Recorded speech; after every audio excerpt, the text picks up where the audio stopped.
China cannot compete with India.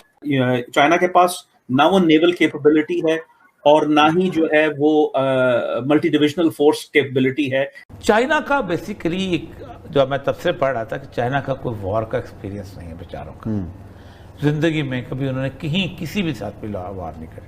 उनके साथ Japan ने जो किया, जापान जो है मतलब ऐसे रौनता हुआ उनको गुजर गया था। हैरान कुन, मतलब आप समझें कि आज एक तारीखी दिन है, एक तारीखी दिन है। That the purpose of squad is to target Beijing, कि आप बीजिंग के खिलाफ ही क्वाड बनाए। तो इंडिया में जो असल मैसेज गया वो चाइना को चला गया तिब्बत के हवाले से। चाइना का जो राइज है इकोनॉमिक, वो जो है इट्स लाइक अ बबल, और वो जो है सस्टेनेबल नहीं है।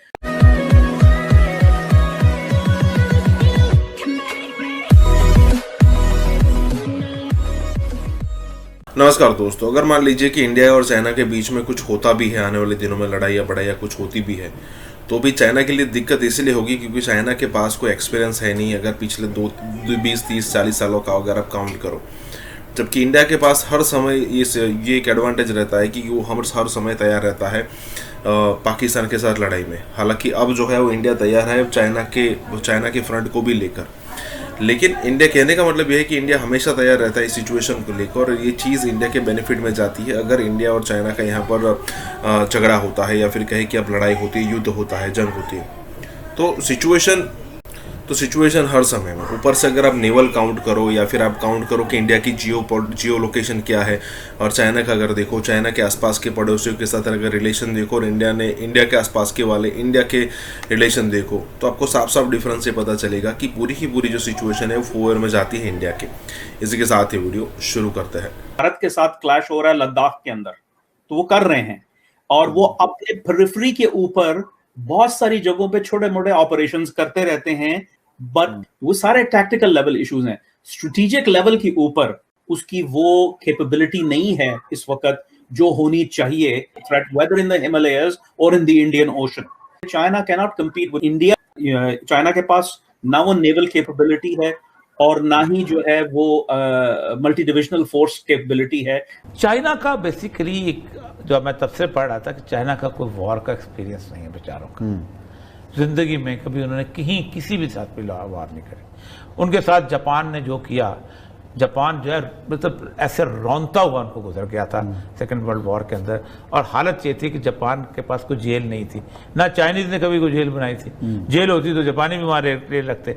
तो करते ये थे कि चाइनीज को पकड़ते थे और उनको दरख्त के साथ लटका के उसके कील ठोक देते थे हाथ में, और वो आगे निकल जाते थे, भाई उनकी जेल में ही लटक के मर जाते थे। अमेरिका का इस वक्त कोई और कंसर्न नहीं है, कोई और प्रोजेक्ट नहीं है, कोई और जंग नहीं है, सिवाय एक प्रोजेक्ट के, सिवाय एक जंग के, और वो कंटेनमेंट ऑफ चाइना। और सेक्रेटरी ब्लिंकन जो है वो 20 घंटे के लिए नई दिल्ली आए, तो उन्होंने ये मुलाकात की। फिर उसके बाद उनकी मुलाकात हुई अजीत डोभाल के साथ, और उनकी मुलाकात हुई जयशंकर के साथ जो उनके वजीर खारजा हैं, और फिर उसके बाद उनकी मुलाकात हुई वजीर आजम मोदी से, और उसके बाद वो चले गए।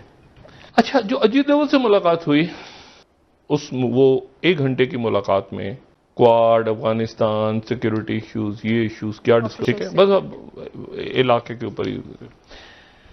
दूसरी जो बात हुई वो हुई कि जयशंकर से उनकी मुलाकात हुई, और जयशंकर से जो मुलाकात हुई उससे पहले मैं आपको उनका एक हैरान कुन, मतलब आप समझें कि आज एक तारीखी दिन है, एक तारीखी दिन है। That the purpose of squad is to target Beijing, कि आप बीजिंग के खिलाफ ही क्वाड बनाए। तो इंडिया में जो असल मैसेज गया वो चाइना को चला गया तिब्बत के हवाले से। सही, ठीक। तिब्बत के जो नुमाइंदे हैं वो उन्होंने मुलाकात की।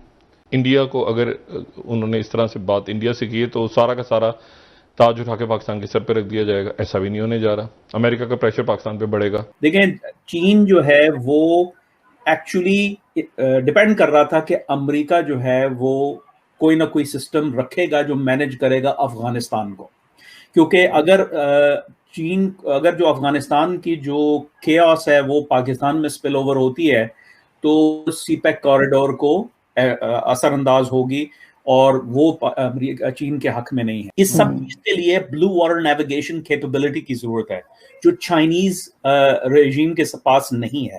कि भाई चाइना का जो राइज है इकोनॉमिक, वो जो है इट्स लाइक अ बबल, और वो जो है सस्टेनेबल नहीं है, और वो एक्चुअली चाइनीज इकोनॉमिक मॉडल को ज्यादा सर्व करता है डोमेस्टिकली, बजाय इसके कि वो पावर प्रोजेक्शन कर सकें। चाइना इनवर्ड लुकिंग है, और जब से 2008 का फाइनेंशियल क्राइसिस आया है, चाइना जो है उस तरीके से एक्सपोर्ट नहीं कर पा रहा, उसकी जीडीपी ग्रोथ सस्टेन नहीं हो पा रही, क्योंकि ग्लोबल एपेटाइट नहीं है इंपोर्ट्स का। कि हम चाइना की तरक्की को कैसे महदूद कर सकते हैं, और चाइना की तरक्की को महदूद करने के लिए दो बुनियादी मुल्क हैं, एक पाकिस्तान और दूसरा अफगानिस्तान। पाकिस्तान और अफगानिस्तान दोनों इसलिए अहम है कि पाकिस्तान के साथ के अंदर से सीपैक की वो बुनियादी शारक गुजरनी है, जिस शारक ने चीन को बाकी सारी दुनिया से मिलाना है। कि चीन के खिलाफ अफगानिस्तान को डिस्टर्ब करने के लिए 3 बुनियादी मुल्क हैं जिन्होंने ये काम करना है जी। एक भारत, एक ताजिकिस्तान, उज्बेकिस्तान और किसी हद तक ईरान। जब आपकी इकोनॉमी जो है, पूरा मॉडल जो है वो एक्सपोर्ट्स, मैन्युफैक्चर्ड गुड्स का एक्सपोर्ट्स पे बेस्ड हो, तो आप डिपेंडेंसी हो जाती है आपकी ग्लोबल जो है इकोनॉमिक हेल्थ, फाइनेंशियल वेलबीइंग की। 2008 के बाद ये हुआ है कि भाई अब वो उस तरीके से सस्टेन नहीं कर पा रहे। कि देखें, जाहिर है पिवट टू एशिया, चाइना को काउंटर करना है, लेकिन वो एक हायर लेवल का स्ट्रेटेजिक जो है ऑब्जेक्टिव है, लॉन्ग टर्म ऑब्जेक्टिव है। शॉर्ट टर्म में पाकिस्तान का, रियासत का अपने पैरों पे खड़ा होना वो अमेरिका के लिए बहुत अहम है, ठीक है।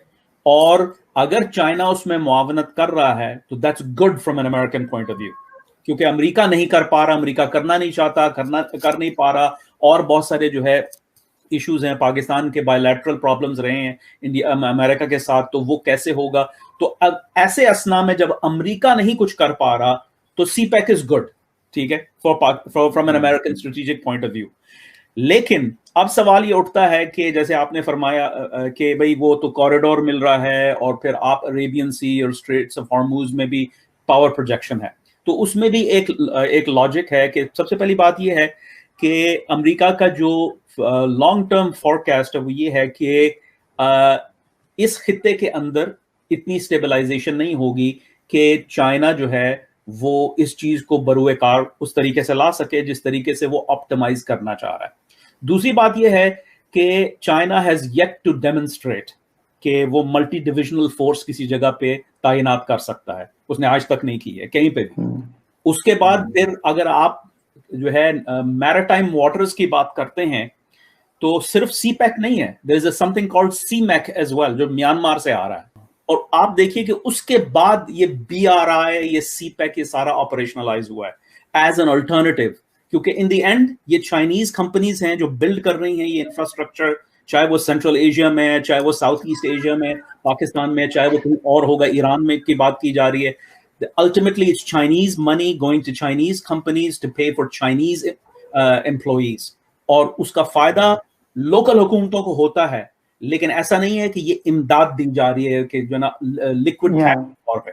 फ्यूचर ऑफ पाकिस्तान और अमेरिका ये है कि हम एक डाउनग्रेडेड रिलेशनशिप में चलेंगे, और भारत जो है उसको वो उठा के वो ये कह रहे हैं कि हम भारत को तैयार करेंगे खित्ते की लीडरशिप देने के लिए। एक सबसे बड़ी बात जो गलत पाकिस्तान में तासर दिया जाता है कि पाकिस्तान को हमेशा कंपेयर किया जाता है भारत के साथ, ये बिल्कुल ज्यादती होगी। उसकी वजह यह है भारत कस्टमर है, आप फकीर हैं, आप मांगते हैं वो चीजें, वो पार्टनर है, आप पैसे मांगते हैं। उसमें ये नहीं है कि वो कोई अपने आप को छुपा रहे हैं कि हम ये क्यों कर रहे हैं, वो बड़े क्लियरली कर रहे हैं कि हम चीन के खिलाफ एक तरह का जो लफ्ज़ आप इस्तेमाल कर सकते हैं नाकाबंदी का, वो इस्तेमाल करने के लिए ये काम कर रहे हैं। तो इसमें जाहिर है कि डेफिनेटली भारत जो है वो अमेरिका के साथ खड़ा है और पूरे तरीके से एलाई के तौर पे खड़ा है।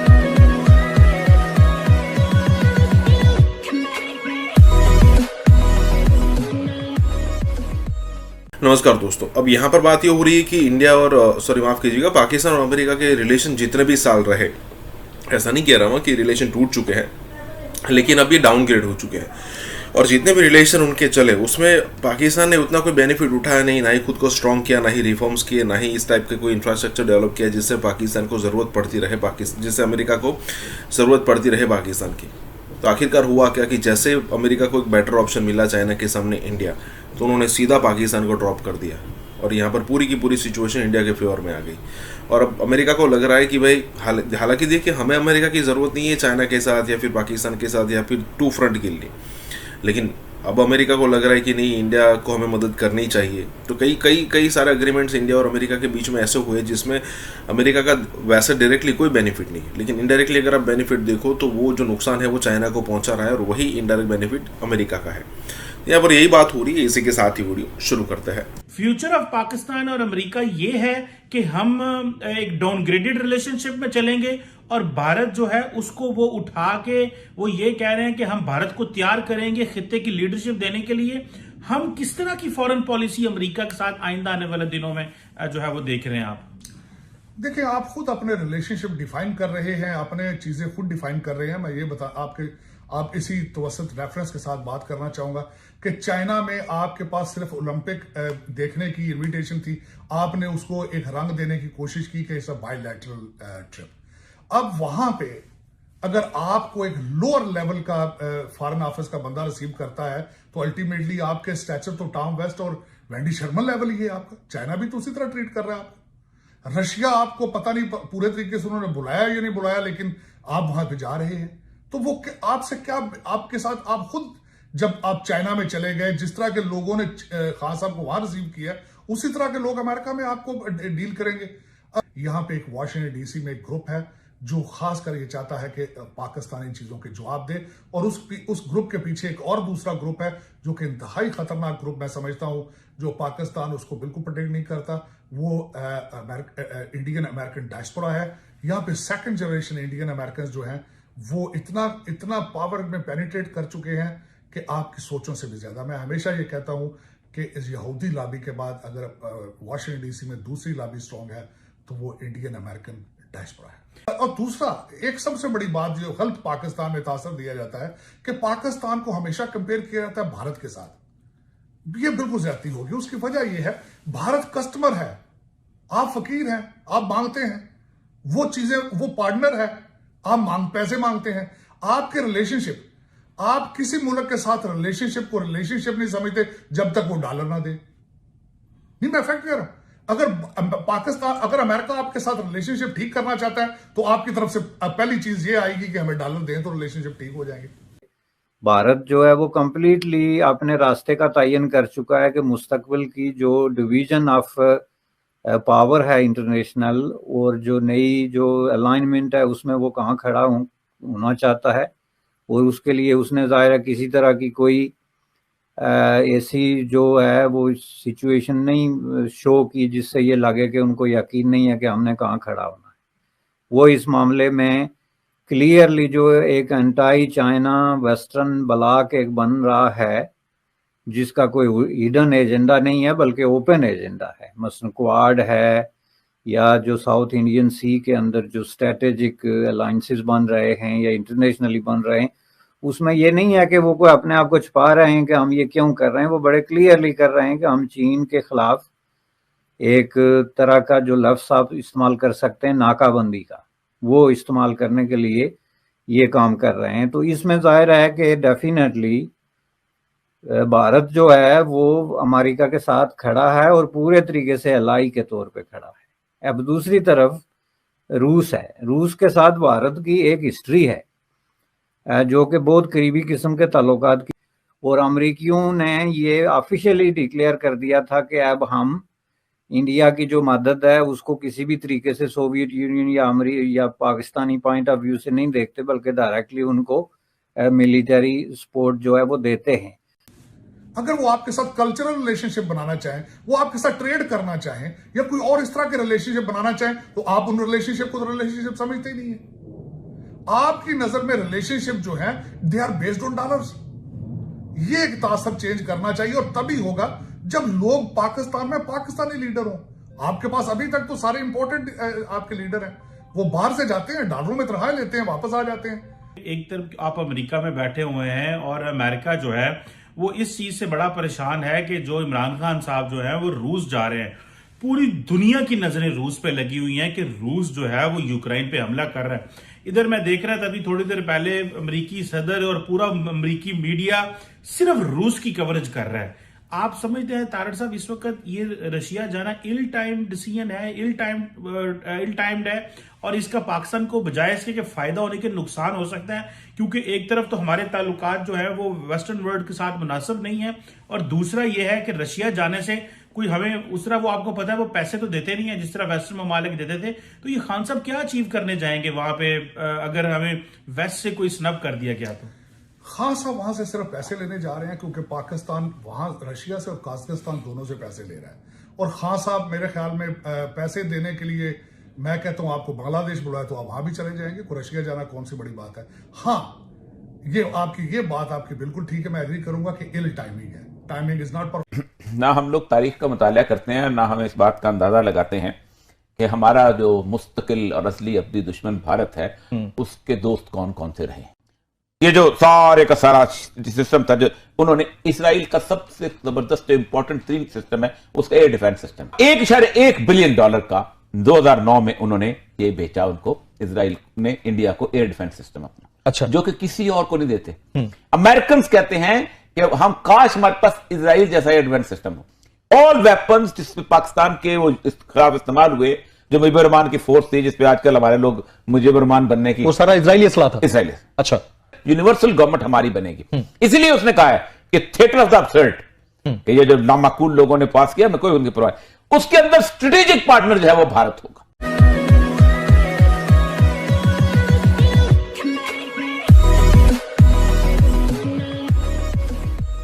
नमस्कार दोस्तों, यहाँ पर बात हो रही है इंडिया इजराइल के रिलेशन के बारे में, दोस्ती के बारे में। अब सिचुएशन ये है कि भाई जब अगर आप देखो तो 1965 की जो वॉर थी उसमें भी कहा जाता है कि इजराइल ने इंडिया की मदद की थी।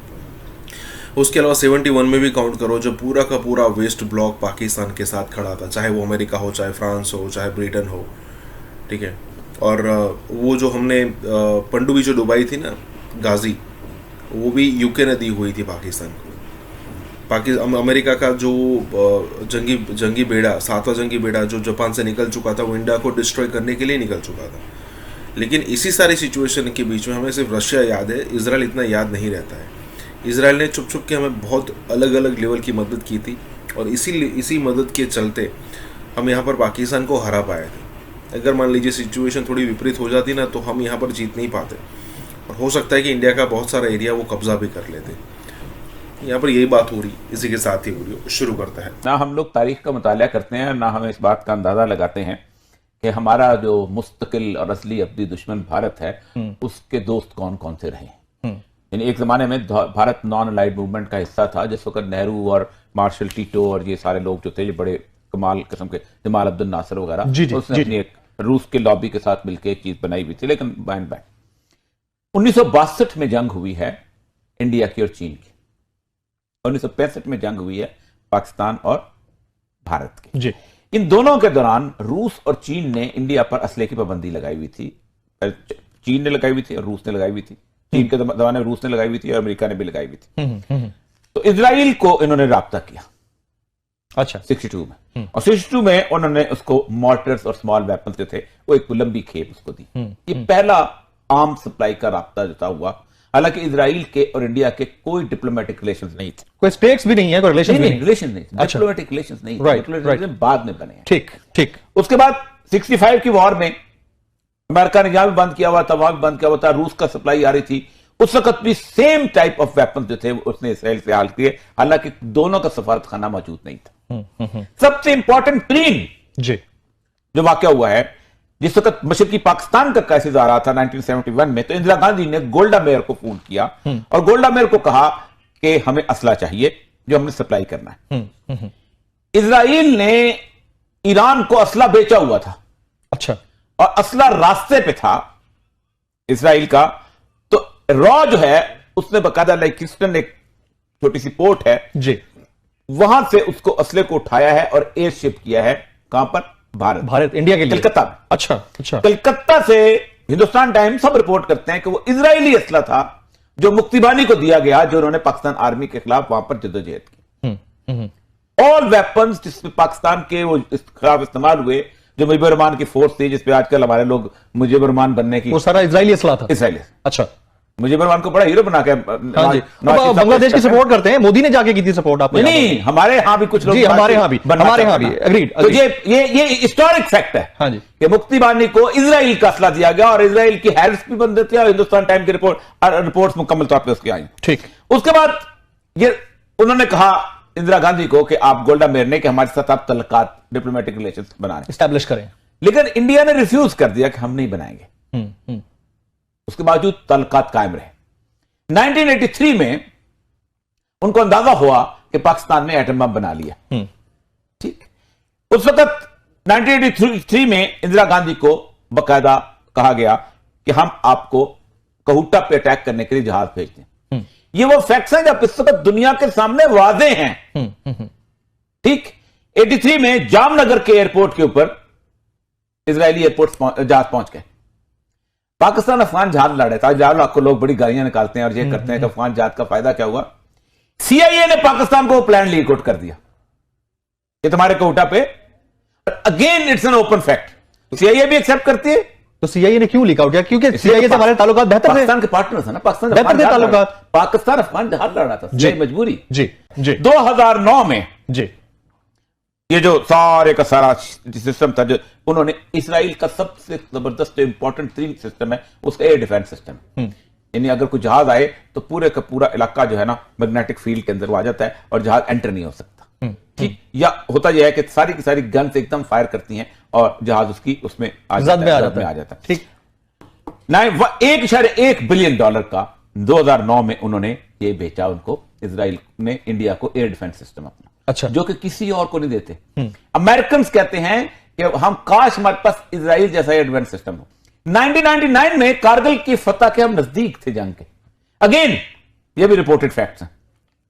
तो टारगेटिंग नहीं हो रही थी इजराइल मेराज जो थे हथियारे थे, जेट्स थे, इनसे इजराइल ने अपने पायलट्स जो थे वो वहां भेजे इंडिया में। और वो पायलट्स जो थे जिन्होंने वहां जाके बाकायदा उसमें उनको ट्रेन किया और हिट्स किया। यानी जो पाकिस्तानी ठिकानों को हिट करने वाले जेट्स थे उनको मुकम्मल तौर पे जो थे उनको ट्रेन करने वाले उनकी कंप्यूटर की सारी टेक्नोलॉजी, ऑब्जर्वेशंस, फाइंडिंग सारे उनकी तरफ थी। बाद दफा उन्होंने एडमिट तो नहीं करते, लेकिन कुछ इजराइल की जो इंटरव्यू देने वाले फौजी हैं वो कहते हैं कि हम खुद भी उसमें थे। अब वो ट्रेड की सूरत हाल में जो मुआहदे हुए हैं, आप हैरान होंगे। अब एक तो ये है कि उन्होंने साइबर सिक्योरिटी का मुआहदा, जी हाँ बिल्कुल, स्पेस का उसके अंदर मुआहदा किया है उसके अंदर, और तीसरा उन्होंने इंडिया की फर्मों को उस जगह पे अलाउ किया ऑयल एंड गैस का जो डिस्प्यूटेड टेरिटरी है, मसलन मेडिटेरियन, ईस्टर्न मेडिटेरियन, जी, जिसको वो समझते हैं कि अब वहां पर आराम को अमेरिका नहीं जाएंगे, ये जाएंगे जी। तो हम जो इस जहां पर मुद्दतों बहस करते आ रहे हैं और बताते आ रहे हैं कि इजराइल ने अब अमेरिका को छोड़ के हेडक्वार्टर जो है वर्ल्ड पावर का इजराइल में शिफ्ट करना है, क्योंकि यहूदी 1920 में जब वो जाना शुरू हुए थे तो अपनी एक बुनियादी पेशगोई के ऊपर जाना शुरू, तो वरना कोई रेगिस्तान में जाके घर नहीं बनाता अपने महल छोड़ के, अपने कारोबार छोड़ के, अपने बड़े बड़े प्लाजा छोड़ के, सूखी जगहों पे, ना रेत में ना पानी, ना बिजली, ना सीवरेज, ना टेक्नोलॉजी, वहां नहीं जाता पेशगोई की बुनियाद पे। वो पेशगोई ये है कि हम अब इस जगह पर वर्ल्ड पावर में इंटरनेशनल गवर्नमेंट का हम बनाएंगे, यानी कहते हैं यूनिवर्सल गवर्नमेंट हमारी बनेगी। इसीलिए उसने कहा है कि थिएटर ऑफ द अब्सर्ड, ये जो नामाकूल लोगों ने पास किया, मैं कोई उनकी परवाह, उसके अंदर स्ट्रेटेजिक पार्टनर जो है वो भारत होगा। अर्दोगान साहब जो है, जो आपके बड़े दोस्त हैं, वो OIC के अंदर जो कश्मीर कमेटी है उसके हेड है, मगर कश्मीर का कोई जिक्र नहीं आया। इनको तो अपने दफ्तरों के बाहर अब्दुल बासित में थोड़ी ये सख्त बात करें, इनको ताले लगा देने चाहिए। कश्मीर में जो है इनको नजर, भारत पे कोई प्रेशर नहीं है जी, ना मतलब इंटरनेशनल प्रेशर कोई बिल्कुल नहीं है। तो इस वजह से क्योंकि भारत एक हुब्रिस्टिक पावर हो गई, एरोगेंट पावर हो गई, उनका ख्याल ये है कि वो जो कुछ करें, क्योंकि उनका इकोनॉमिक क्लाउड बढ़ गया है, डिप्लोमेटिक क्लाउड बढ़ गया है। मेरे भाई आप मुझे ये बताएं, आपने क्या किया है? आपने फैसला किया है कश्मीरियों के लिए लड़ने का, आप लड़े हैं, आप लड़ते हैं, आप लड़ाई शुरू करते हैं, आप कश्मीर की आजादी के लिए एफर्ट करते हैं, आप जिहाद करते हैं। उसके बाद तुर्की या कोई इस्लामी मुल्क नहीं आता आपके लिए मदद के लिए, तो फिर आप शिकवा करते हैं, फिर आप नाराज होते हैं।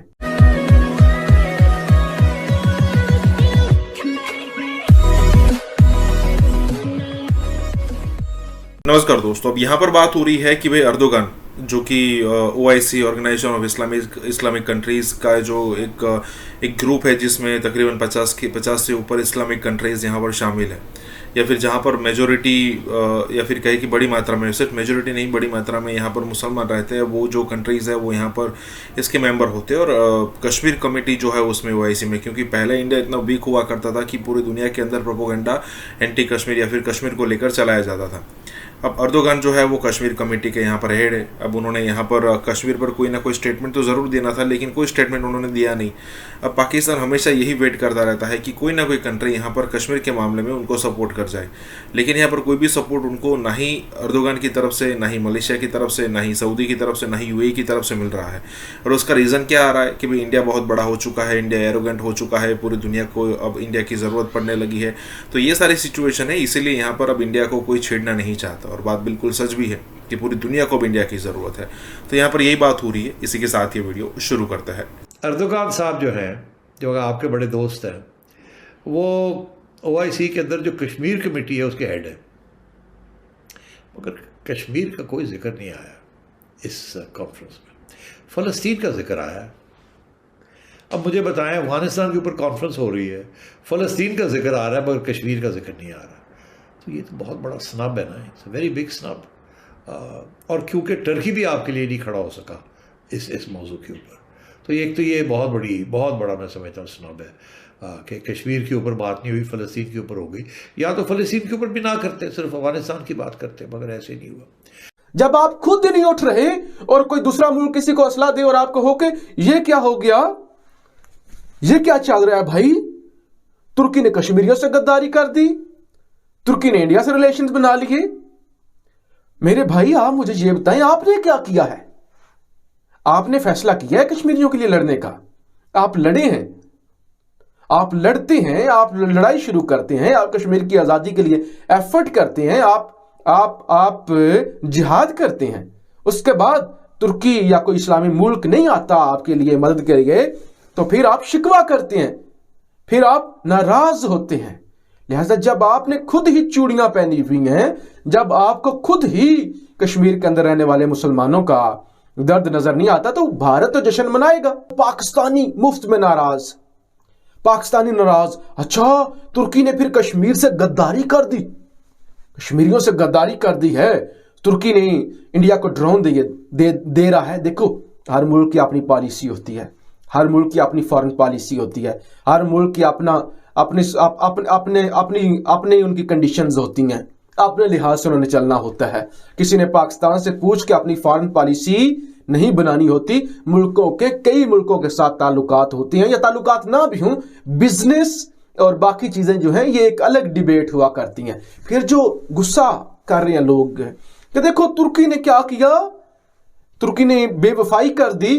ओ मेरे भाई, आप मुझे ये बताएं, आपने कश्मीर के लिए क्या कर लिया जो तुर्की पीछे रह गया है? आपने क्या किया है?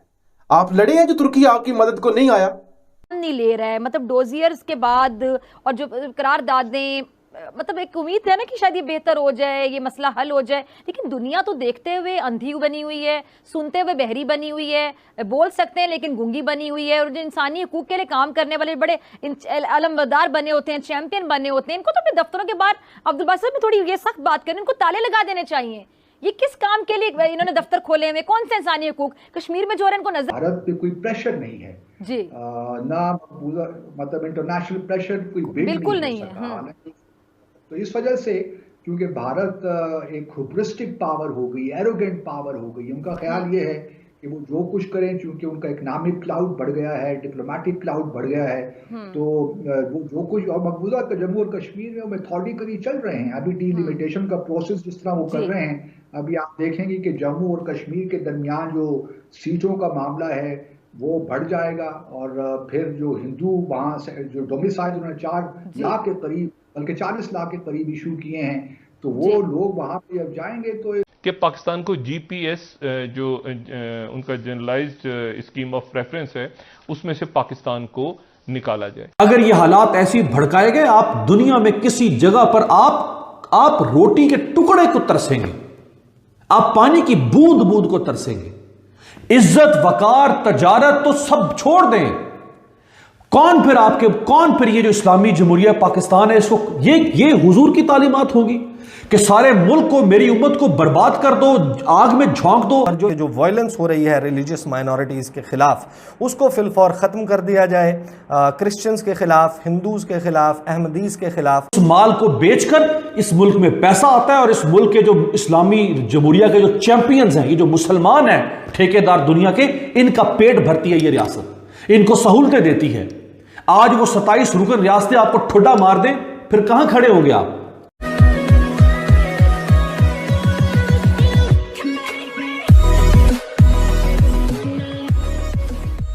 नमस्कार दोस्तों, अब आप देखेंगे कि पाकिस्तान को कोई सपोर्ट ऑफ वेस्ट से रहा नहीं है। थोड़ी ज़्यादा जो है एड आती रहती है कुछ मिलियंस की, लेकिन पहले जो बिलियंस का फ़ायदा हुआ करता था, डायरेक्टली पैसा वहाँ से पंप होता था और सीधा पाकिस्तान की इकोनॉमी में जाता था और पाकिस्तान की आर्मी, पाकिस्तान के पॉलिटिशियन अच्छा खासा उसमें करप्शन किया करते थे। लेकिन यहाँ पर GPS की बात हो रही है कि भाई उस ग्रुप से यहाँ पर पाकिस्तान को निकाला गया है। अब देखिए, वेस्ट ने कई सारी सहूलतें दी है पाकिस्तान को, मतलब खास करके अमेरिका को लेकर, क्योंकि अमेरिका वेस्ट का लीडर है। तो अमेरिका जैसा कहता है उसी तरीके से फ्रांस और UK और बाकी सारे कंट्रीज़ जो है वो उस तरीके से पाकिस्तान की फेवर करते हैं। इवन 1965 की जो इंडिया के साथ वॉर हुई थी उसमें भी, 71 की वॉर हुई थी उसमें भी, इन सारे मतलब कंट्रीज़ ने यहाँ पर पाकिस्तान को सपोर्ट किया था। लेकिन अब उनका मतलब उल्टी गिनती शुरू हो चुकी है, मतलब पाकिस्तान की। यहाँ पर बात हो रही है कि किस तरीके से पाकिस्तान को वेस्ट के जो अलग अलग ग्रुप से जो बेनिफिट पहुंचाते थे पाकिस्तान को, वहां से अब निकाला जा रहा है और इस वीडियो में भी यही बात हो रही है। इसी के साथ ये वीडियो शुरू करते हैं कि पाकिस्तान को GPS जो उनका जनरलाइज्ड स्कीम ऑफ रेफरेंस है उसमें से पाकिस्तान को निकाला जाए, GPS+1 स्टेटस में निकाला जाए। इसका मतलब ये है कि, और वो कितने वोटों से मंजूर हुई है? 681 वोट्स के पाकिस्तान के अगेंस्ट गए। और उसकी वजह क्या कि उन्होंने कहा है उनकी पार्लियामेंट में करारदाद मंजूर हुई है, और इसलिए कि पाकिस्तान की पार्लियामेंट में ये तौहीन रसालत के हवाले से जो हुकूमत ने करारदाद का वादा किया था। मैं जो कहता था कि ये गलत कर रही है तरीके लब्बैक, मुआशरे को रेडिकलाइज कर रही है, मजहबी जनूनियत की तरफ लेकर जा रही है। सिर्फ तहरीके लब्बैक नहीं, उससे पहले तहरीके तालिबान पाकिस्तान थी, न जाने कौन कौन सी तंजीमें, सिपाही सहाबा, सिपाही मोहम्मद, लश्कर जंगवी, न जाने क्या क्या कुछ इस मुल्क में नहीं हुआ। इसने मुआशरे को रेडिकलाइज किया है, मुआशरे के अंदर मजहबी जज्बात को बहुत ज्यादा भड़काया है। उसका नतीजा हमने भुगता है और अब हम फिर भुगत रहे हैं। अगर ये हालात ऐसे भड़काए गए, आप दुनिया में किसी जगह पर आप रोटी के टुकड़े को तरसेंगे, आप पानी की बूंद बूंद को तरसेंगे। इज्जत, वकार, तजारत तो सब छोड़ दें। कौन फिर ये जो इस्लामी जमहूरिया पाकिस्तान है, इसको ये हुजूर की तालीमात होगी कि सारे मुल्क को, मेरी उम्मत को बर्बाद कर दो, आग में झोंक दो। और इस करारदाद में हुकूमत पाकिस्तान से यह मुतालबा किया गया है कि वो मुल्क में जो मजहबी अकलियतों के खिलाफ तो जो तशद्दुद होता है, जो इम्तियाजी सलूक होता है, उसकी बिला इम्तियाज मजम्मत करे। जबकि पाकिस्तान में जो फ्रांस मुखालिफ जज्बात हैं, उन पर भी बड़ी गहरी तशवीश का इजहार किया गया यूरोपीय पार्लियामेंट में और इस करारदाद के अंदर। अब ये GSP+ है क्या, इसके नतीजे में हमें मिलता क्या? सुने, पाकिस्तान को यूरोपीय यूनियन की 27 रुकन रियासतों में ड्यूटी फ्री रसाई दस्तयाब है। 27 रुकन रियासतों में। अगर ये GSP+ का स्टेटस हमसे वापस ले लिया जाए, हमें निकाल दिया जाए उस फहरिस्त में से, ये जो यूरोप की 27 रियासतें हैं जहां हम ड्यूटी फ्री अपना माल बेचते हैं, उस माल को बेचकर इस मुल्क में पैसा आता है और इस मुल्क के जो इस्लामी जमहूरिया के जो चैंपियंस हैं, ये जो मुसलमान हैं ठेकेदार दुनिया के, इनका पेट भरती है ये रियासत, इनको सहूलतें देती है। आज वो 27 रुकन रियासतें आपको ठुड्डा मार दें, फिर कहां खड़े होंगे आप? और जो वायलेंस हो रही है रिलीजियस माइनॉरिटीज़ के ख़िलाफ़, उसको फिलफौर ख़त्म कर दिया जाए। क्रिश्चियंस के ख़िलाफ़, हिंदूज़ के ख़िलाफ़, अहमदीज़ के ख़िलाफ़ जो अटैक्स होते हैं उनका फिलफौर ख़ात्मा किया जाए। उनको बहुत तशवीश है कि पाकिस्तान के वज़ीर बराए पार्लिमानी उमूर अली मोहम्मद ख़ान, इन्होंने अली ख़ान यहाँ पर नाम यूज़ किया है, कि उन्होंने बिहेडिंग का यानी सर कलम कर देने का कहा है उन लोगों का, जो ब्लास्फेमी करते हैं, जो तौहीन रसालत करते हैं, उनके लिए सर कलम करने की सज़ा होनी चाहिए। इसके ऊपर बहुत ज़्यादा तशवीश है यूरोपीय पार्लियामेंट को। फिर उसके बाद उन्होंने जो GSP प्लस स्टेटस है, इसमें खरबों रुपए का पाकिस्तान को फ़ायदा होता है। पाकिस्तान की जो यूरोपीय मंडियों तक रसाई है, ये जो GSP प्लस स्टेटस है बेसिकली जो जनरलाइज्ड स्कीम ऑफ प्रेफरेंसेस है कि तरजीही बुनियादों पर पाकिस्तानी एक्सपोर्टर्स को रसाई फराहम की गई है। यूरोपियन जो मार्केट्स हैं, जो यूरोपीय मंडियां हैं, उन तक पाकिस्तान वहाँ पर अपना सामान पहुँचाता है और ड्यूटी फ्री तकरीबन 2/3 2/3 जो अजनास या अशिया पाकिस्तान से एक्सपोर्ट की जाती हैं, जिसमें सबसे ज़्यादा तादाद जो है पाकिस्तान से एक्सपोर्ट होने वाली प्रोडक्ट की, उसमें टेक्सटाइल इंडस्ट्री से रिलेटेड जो टेक्सटाइल की प्रोडक्ट्स हैं, जो क्लोथिंग है, पहनने के कपड़े हैं, ये एक्सपोर्ट किए जाते हैं और इनकी मालियत खरबों में बनती है। और पाकिस्तान की जो कुल तिजारत है उसका 12 से 20% हिस्सा वो यूरोपियन यूनियन में एक्सपोर्ट्स जाती हैं। पाकिस्तान को बहुत कीमती ज़र मुबादला आता है। ये बहुत सीरियस इशू है। पाकिस्तान की ह्यूमन राइट्स के हवाले से जो कारकर्दगी है उसको सामने रखना होगा, उसको सामने उनके रखना चाहिए और फिर उसकी बुनियाद पर यूरोपियन यूनियन से ये रिक्वेस्ट करनी चाहिए कि पाकिस्तान के साथ ये पॉलिटिकली मोटिवेटेड जो करारदाद है इसके ऊपर अमल दरामद से तहरीक लब्बैक पाकिस्तान उनकी एक्टिविटीज़ का तज़किरा किया गया है और जिस खदशे का इजहार हुकूमत की तरफ से और बहुत सारे सहाफ़ियों की तरफ से, जर्नलिस्ट और उनकी तरफ से किया गया था कि पाकिस्तान को इस करारदाद, इस सारी एक्टिविटी की बुनियाद पर निशाना बनाया जा सकता है, वो सब कुछ होता हुआ नज़र आ रहा है। इस करारदाद में तहरीक लब्बैक पाकिस्तान का खुसूसी तज़किरा है जो उनकी मुखालिफत में वोट दिया। लेकिन ये सारे जो इश्यूज़ हैं इसको कहीं बैठ के अगर एक हम बतौर कौम एक रियासत हम तय करेंगे तो इस मुसीबत में पड़ जाएंगे इस वक्त कि यूरोप पाबंदियां लगा। जो हुकूक हासिल है अगर ये हम एज ए अक़लियत हमारे साथ यहाँ किया जाए जो कि पाकिस्तान अक़लियतों के साथ वहाँ कर रहा है, तो लग जाएगा पता पाकिस्तान को कि और मुस्लिम दुनिया पाकिस्तान के खिलाफ बहुत गम और गुस्सा है यूरोप के। फ्रांस और यूरोप के ऊपर जो हमारा ये बयानिया जो हमारा है इस पे साथ देंगे, वो ईरान और तुर्की थे और वो दोनों नहीं खड़े हुए। कार्टून बनते यूरोप में है, हुज़ूर अकरम सल्लल्लाहु अलैहि वसल्लम की शान में गुस्ताखी की जसारत की जाती है यूरोप में, लेकिन आग और खून में जलता है पाकिस्तान। इसमें हमारे साथ कोई सपोर्ट हमें ना OIC कर रहा है, ना ईरान कर रहा है, ना तुर्की कर रहा है, कोई भी नहीं कर रहा। सदर अर्दोगान ने भी बड़ी दोस्ती कर ली है फ्रांसीसी सदर से।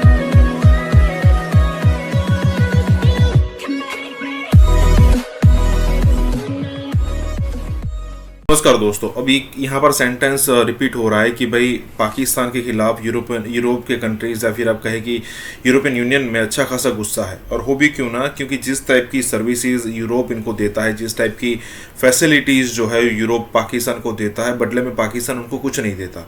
और उल्टा यहाँ पर दिक्कत ये हो जाती है कि फ्रांस में अगर कुछ हो, क्योंकि फ्रांस एक ऐसा कंट्री है जहाँ पर आप खुलकर बोल सकते हो, इवन आप किसी भी रिलीजन को भी क्रिटिसाइज कर सकते हो। तो फ्रांस में जब आप जाते हो तो आप वहाँ के रूल्स एंड रेगुलेशन को एक्सेप्ट करते हो। मतलब मान के आप एक पाकिस्तानी मुसलमान हो और अगर आप फ्रांस जाते तो इसका मतलब ये है डायरेक्टली इनडायरेक्टली कि आप वहाँ के रूल्स एंड रेगुलेशन मानेंगे और वहाँ की जो फ्रीडम ऑफ स्पीच है रिगार्डिंग रिलीजन वो भी आप मानेंगे। लेकिन जब वहाँ पर इस्लाम को क्रिटिसाइज किया जाता है ना, तब दंगे करना शुरू कर देते हैं कुछ लोग। हालांकि वहाँ पर दूसरे रिलीजन को भी क्रिटिसाइज किया जाता है, तब कोई कुछ नहीं बोलता है, या फिर कहे कि सिर्फ बातें होती है, गुस्सा प्रकट किया जाता है सोशल मीडिया पर। लेकिन जब इस्लाम को क्रिटिसाइज किया जाता है तब दंगे होना शुरू हो जाते हैं। और यहाँ पर इसी को लेकर बात हो रही है कि जिस टाइप से ईरान और टर्की और मलेशिया पहले पाकिस्तान को सपोर्ट किया करते थे इस टाइप के मामले में, अब बिल्कुल भी वो सपोर्ट नहीं कर रहे और पाकिस्तान अलग थलग पड़ता हुआ दिख रहा है। तो यहाँ पर यही बात हो रही है। इसी के साथ ही वीडियो शुरू करते हैं। ऐसे वक्त पे, नाजुक वक्त पे करारदाद वो लेकर आए जब पाकिस्तान के खिलाफ बहुत गम और गुस्सा है यूरोप के अंदर, और ये कोई ज्यादा डिमांड आपसे नहीं कर रहे। आप ये कहते हैं कि आप सिर्फ इम्तियाजी सलूक का खात्मा करें और उन कवानीन को आप वापस लें जो आके आपने इम्तियाजी तौर पर ये कवानीन बनाए हुए हैं। और ये कवानीन खुद यूरोप के में भी हैं, हम भी तो यहाँ रहते हैं। 25 मिलियन मुसलमान इस यूरोपीय यूनियन में रहते हैं। उन 25 मिलियन मुसलमानों की जिसमें मैं भी एक हूँ, जो हुकूक हासिल है अगर ये हम एज ए अक़लियत हमारे साथ यहाँ किया जाए जो कि पाकिस्तान अक़लियतों के साथ वहाँ कर रहा है, तो लग जाएगा पता पाकिस्तान को कि और मुस्लिम दुनिया को। देखिए, एक तो ये जो करारदाद है इसके जो भी असरात हैं और जो भी नुकसानात हैं वो तो अपनी जगह, लेकिन वो जो पाकिस्तान ने रिस्पॉन्स किया है उसके इससे भी ज़्यादा नुकसानात हैं। एक तो यह है कि ये वो एक टोन है कि इस गवर्नमेंट की, पर्टिकुलरली ये गवर्नमेंट, इसमें बहुत ज़्यादा ऐसे लोग हैं जिनके पास कोई एक्सपीरियंस नहीं है इंटरनेशनल रिलेशंस का, इनको जवाब भी देना नहीं आता। जब शीरी मज़ारी साहब साहिबा यहाँ तशरीफ़ लाई थी तो मैंने उनसे पूछा कि आपसे जो मुतालबात ये कर रहा है यूरोपीय यूनियन ह्यूमन राइट के सिलसिले में, आप इंसानी हुकूक की वफाकी वजीर हैं, जिम्मेदार हैं, तो आपने इनसे क्या कहा? ये हमसे रोज़ाना बात इनकी होती है, तो ये बात यकीनन इन्होंने आपसे भी की होगी। तो वो फरमाने लगी कि ये हमसे क्या बात करेंगे, हमने इनको कहा है कि आप मुसलमानों के साथ यूरोप में ज्यादती बंद करें, और यहाँ पर स्कार्फ जो है वो उस पर पाबंदी आप कभी लगाते हैं कभी किसी चीज़ पे। तो मैं हैरान रह गया ये बात। आप यहाँ वजाहत करने के लिए आई हैं, आप यहाँ से ज़्यादा सपोर्ट लेने के लिए आई हैं, आपको ये इकोनॉमिक इन्होंने पैकेज दिया हुआ है, एक्स्ट्रा ऑर्डिनरी पैकेज दिया है, आउट ऑफ द वे जाके पैकेज दिया है, और आपके लोगों का, हम जैसे लोगों का ये लोग तहफ़्फ़ुज़ करते हैं। आप इनसे कुछ तो गलत है ना, जहां आपके साथ पूरा यूरोप आपके खिलाफ खड़ा हो गया है और 55 ममालिक के मुसलमान, उनके खिलाफ तो कोई एक्शन नहीं हो रहा, तो आपके खिलाफ सिर्फ हो रहा है, तो कोई तो मसला है ना। बहुत गलत तरीका अपनाया है इस मामले पर, इस हद तक अपनाया है कि मेरी एज ए जर्नलिस्ट मेरी जो इंफॉर्मेशन है कि अभी हमने हाल ही में पाकिस्तानी सफारतकारी ने कोशिश की कि आखिरी 2 मुल्क जिनसे हमें उम्मीद थी कि वो हमारे साथ खड़े होंगे, फ्रांस और यूरोप के ऊपर जो हमारा ये बयानिया जो हमारा है इस पे साथ देंगे, वो ईरान और तुर्की थे, और वो दोनों नहीं खड़े हुए, वो आखिरी 2 मुल्क। और आपके पास और इस्लामी दुनिया में कोई आपके साथ इस तरह का नैरेटिव, हाँ बाकी उस पे सब कंसर्न्ड हैं, सब काम, लेकिन वो तरीक़ेकार गलत है। इसमें हम अकेले हैं, इसमें हमारे साथ कोई सपोर्ट हमें ना ओआईसी कर रहा है, ना ईरान कर रहा है, ना तुर्की कर रहा है, कोई भी नहीं कर रहा। ज़बानी कलामी आपको कोई स्टेटमेंट छोटी मोटी शायद कोई दे दे, लेकिन अभी प्रॉपर, तो इसलिए हमारा अप्रोच गलत है। ये कॉन्फ्रंटेशन हमें नहीं लेनी चाहिए। सदर अर्दोगान ने भी बड़ी दोस्ती कर ली है फ्रांसीसी सदर से, अब तो वो वाया वीडियो जो है मीटिंग्स हो रही हैं और वो सारी इंटरनेट के ऊपर हैं, और जिसमें सदर अर्दोगान कह रहे हैं कि हम फ्रांस के साथ मिलके एक्सट्रीमिज्म के खिलाफ जो है वो काम में भारी अक्सरियत से मंजूर की जाने वाली एक करारदाद में यूरोपियन कमीशन से मुतालबा किया गया है कि वो 2014 में पाकिस्तान को generalised scheme of preferences GSP+ के तहत दी गई तजारती रियायतों पर फिलफौर नजरसानी करे, और यूरोपीय पार्लियामान में पेश की जाने वाली इस करारदाद के हक में 662 और मुखालफत में सिर्फ 3 वोट डाले गए। पाकिस्तान के लिए इस करारदाद के बहुत ही शदीद मुज़ब्बरात हो सकते हैं, मुआशी तो यकीनन है ही, उसके साथ ही पाकिस्तान के अंदर एक नई बहस, एहतजाज और आग भी लग सकती है। हुकूमत और रियासत दोनों के दर्द सर में इजाफा हो सकता है, क्योंकि आपको याद होगा कि इससे पहले भी करारदाद मंजूर होती है यूरोप में, कार्टून बनते यूरोप में है, हुज़ूर अकरम सल्लल्लाहु अलैहि वसल्लम की शान में गुस्ताखी की जसारत की जाती है यूरोप में, लेकिन आग और खून में जलता है पाकिस्तान। क्योंकि आप देखें यूरोपियन पार्लियामान में पाकिस्तान फ्रांस के खिलाफ होने वाले मुजाहरों को भी नाकाबिले कबूल करार दिया।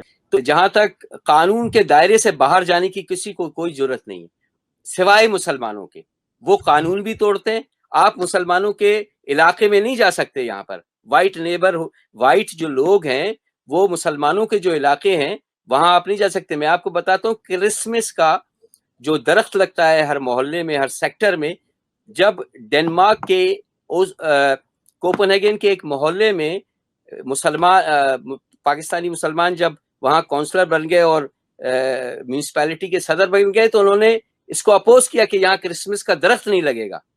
आप ये कह रही हमारी ट्रेडिशन नहीं है। डेनमार्क की बात मैं कर रहा हूँ। यहाँ पर एक मोहल्ला है मोलेनबिक, जो कि मुसलमानों का प्रीडोमिनेटली मोहल्ला है, जहाँ से वो टेररिस्ट जो 15 जिन्होंने हमला किया पेरिस में, वो भी सारे उस मोहल्ले से ही आए थे। उस मोहल्ले में CNN, BBC और यहाँ के रिपोर्टरों की पिटाई होती थी कैमरा निकालने पे।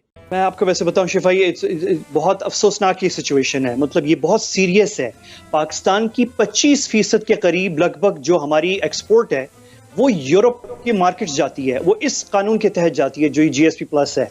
और इसमें हमें जीरो टैरिफ है। मतलब जीएसपी प्लस का मकसद ये है कि आपको जीरो, कोई आपने ड्यूटी पे पाकिस्तानी जो चीजें वहां जा रही हैं, बिक रही हैं यूरोपियन मार्केट्स में, उन पे जीरो टैरिफ है। ये हमारे लिए बहुत बड़ी फैसिलिटी है। आपको याद है वो जो ईयू इंफॉर्मेशन लैब और वो जो फेक एनजीओ जो इंडिया ने बनाई थी, जो पकड़ी गई थी अभी पिछले साल, वो सारा प्रोजेक्ट जो है वो बना था इस जीएसपी प्लस को डिरेल करने के लिए, और मिलियंस ऑफ यूरोस जो है इंडियन गवर्नमेंट ने स्पेंड किए थे कि ये जीएसपी प्लस पाकिस्तान को ना मिले।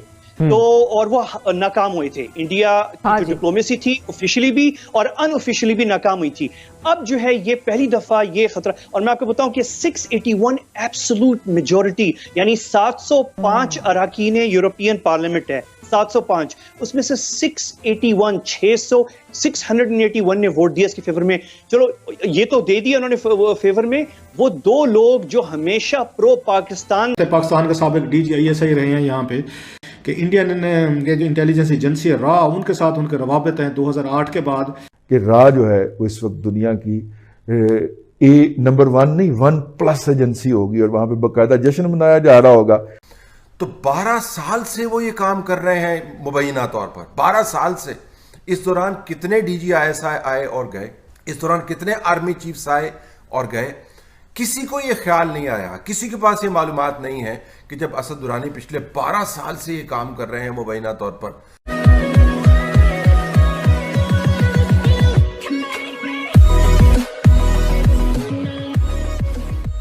नमस्कार दोस्तों, अब यहाँ पर बात ये हो रही है, सिचुएशन ये है कि नवाज शरीफ, हालांकि उनके भाई भी पिछले दिनों जो सत्ता में थे, अब उन्होंने भी मतलब शुरुआत करने की ट्राई की थी, लेकिन वोट्स कहीं कम ना हो जाए आने वाले इलेक्शन में, इसलिए उन्होंने अपने आने वाले स्टेप्स नहीं काउंट किए। अदरवाइज वो भी चाहते थे कि इंडिया और पाकिस्तान के बीच में ट्रेड शुरू हो जाए।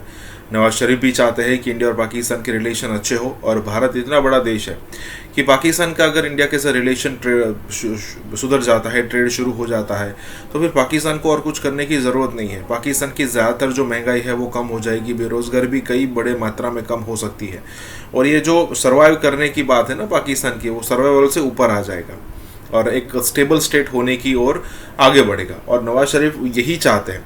हालांकि उन्होंने पिछले अपनी स्पीच में ये भी कहा था कि एक तरफ देखिए इंडिया G20 को होस्ट कर रहा है, वहाँ पर चंद्रयान की बात हो रही है, भारत चंद्र पर पहुँच रहा है, और अगर हमारी तरफ देखें तो बेरोज़गारी, महंगाई, पॉलिटिकल इंस्टेबिलिटी, यही सब कुछ चल रहा है। तो इस वीडियो में यही बात हो रही है। इसी के साथ ही वीडियो शुरू करते हैं। ये हुआ है कि पाकिस्तान की जो प्रीमियर एजेंसी है, जो बहुत सारे ममालिक की हुकूमतों की नींद उड़ाने का सबब है, वो एजेंसी जो है उसके एक साबिक सरबराह जनाब जनरल रिटायर्ड असद दुरानी साहब को जो है वो रा का एजेंट करार दिया गया हो। ज़ाहिर है उन्होंने रा के साबिक सरबराह हैं दलत साहब के साथ मिल के एक किताब तहरीर फरमाई, एक नहीं फरमाई, 2 फरमा दी, फिर उनकी किताबें इंडिया से भी छप गई। पाकिस्तान के साबिक DGISI रहे हैं यहाँ पे, कि इंडियन जो इंटेलिजेंस एजेंसी है रा, उनके साथ उनके रवाबित हैं 2008 के बाद। चलें, एक आम सियासतदानों पर भी इल्ज़ाम लगते रहते हैं, यहाँ पे उस सिविल सोसाइटी पे भी लगते हैं, सहाफ़ियों पे भी लगते हैं, हर किसी पे पाकिस्तान में लग जाते हैं कि जनाब के ये गद्दार है, ये मुल्क के नेशनल इंटरेस्ट के खिलाफ बात हो रही है, मुल्क के वफादार नहीं है, मुल्क दुश्मन है, फलां मुल्कों से फंडिंग लेते हैं एजेंट्स। ये पाकिस्तान में पता फतवागिरी बहुत बड़ी आम है। लेकिन ये बड़ी एक अनयूजुअल सी बात है कि पाकिस्तान के एक 3 स्टार जनरल हूँ, लेफ्टिनेंट जनरल हूँ, जिन्होंने आके उसको ISI को कमांड किया हुआ हो, और प्लस वो आर्मी में 32 साल तक रहे हूँ, तो उसके बारे में अगर हमारी इस्टेब्लिशमेंट ये समझती है कि नहीं जनाब कि ये भी इनकी एक्टिविटीज़ जो हैं वो भी मुल्क की उसमें आती हैं, दुश्मनी में आती हैं, सिक्योरिटी वो कंसर्न्स हैं, रॉज हैं, उन पे क्वेश्चंस हैं, और उनको एक तरह का डिटेन से मुराद है कि वो पाकिस्तान से बाहर नहीं जा सकते। रीजनिंग ये है कि उन्होंने कोई 2-4 किताबें लिखी हैं, 2-4 तो नहीं, मोस्टली मतलब जिस किताब पे एतराज़ है, वैसे तो उनकी बड़ी अगेन और भी 3 किताबें हैं, बल्कि 3 हैं टोटल, मेरा ख्याल है मैंने पढ़ी हैं, उनकी 3 पढ़ी, कोई और है तो मेरे जहन में नहीं है। तो उस पर उनको आके एतराज़ हुआ, और हमारी इस्टेब्लिशमेंट ये समझती है कि उन्होंने बैठ कर हमारे जो हमारा दुश्मन जो एनिमी है वो, और हमारे नेबर हैं इंडिया, जिसके साथ हम 3 या 4 वार्स हम लड़ चुके हैं, और हमारे मुल्कों में दोनों आपको पता है ISI और ये रा का एक दूसरे पर इल्ज़ाम लगते रहते हैं, प्रॉक्सी वार्स के, सैबोटाज के, दोनों मुल्कों के हवाले से एलिगेशंस होते हैं, दोनों को अपना हमारा अपना नैरेटिव है, इंडिया का अपना नैरेटिव है। तो ये बात पाकिस्तान के लोगों के लिए या पाकिस्तान इस्टेब्लिशमेंट के लिए ज़्यादा मैं समझता हूँ कि रा जो है वो इस वक्त दुनिया की नंबर 1 नहीं 1+ एजेंसी होगी और वहाँ पे बाकायदा जश्न मनाया जा रहा होगा और इंडियन मीडिया के ऊपर बहुत ज़्यादा धमाल डल रही होगी कि यार हम कितने बड़े लोग हैं कि ISI का जो हेड था वो हमारे पेरोल पे था और वो हमारे लिए काम कर रहा था। ये बात बड़ी कमाल की है।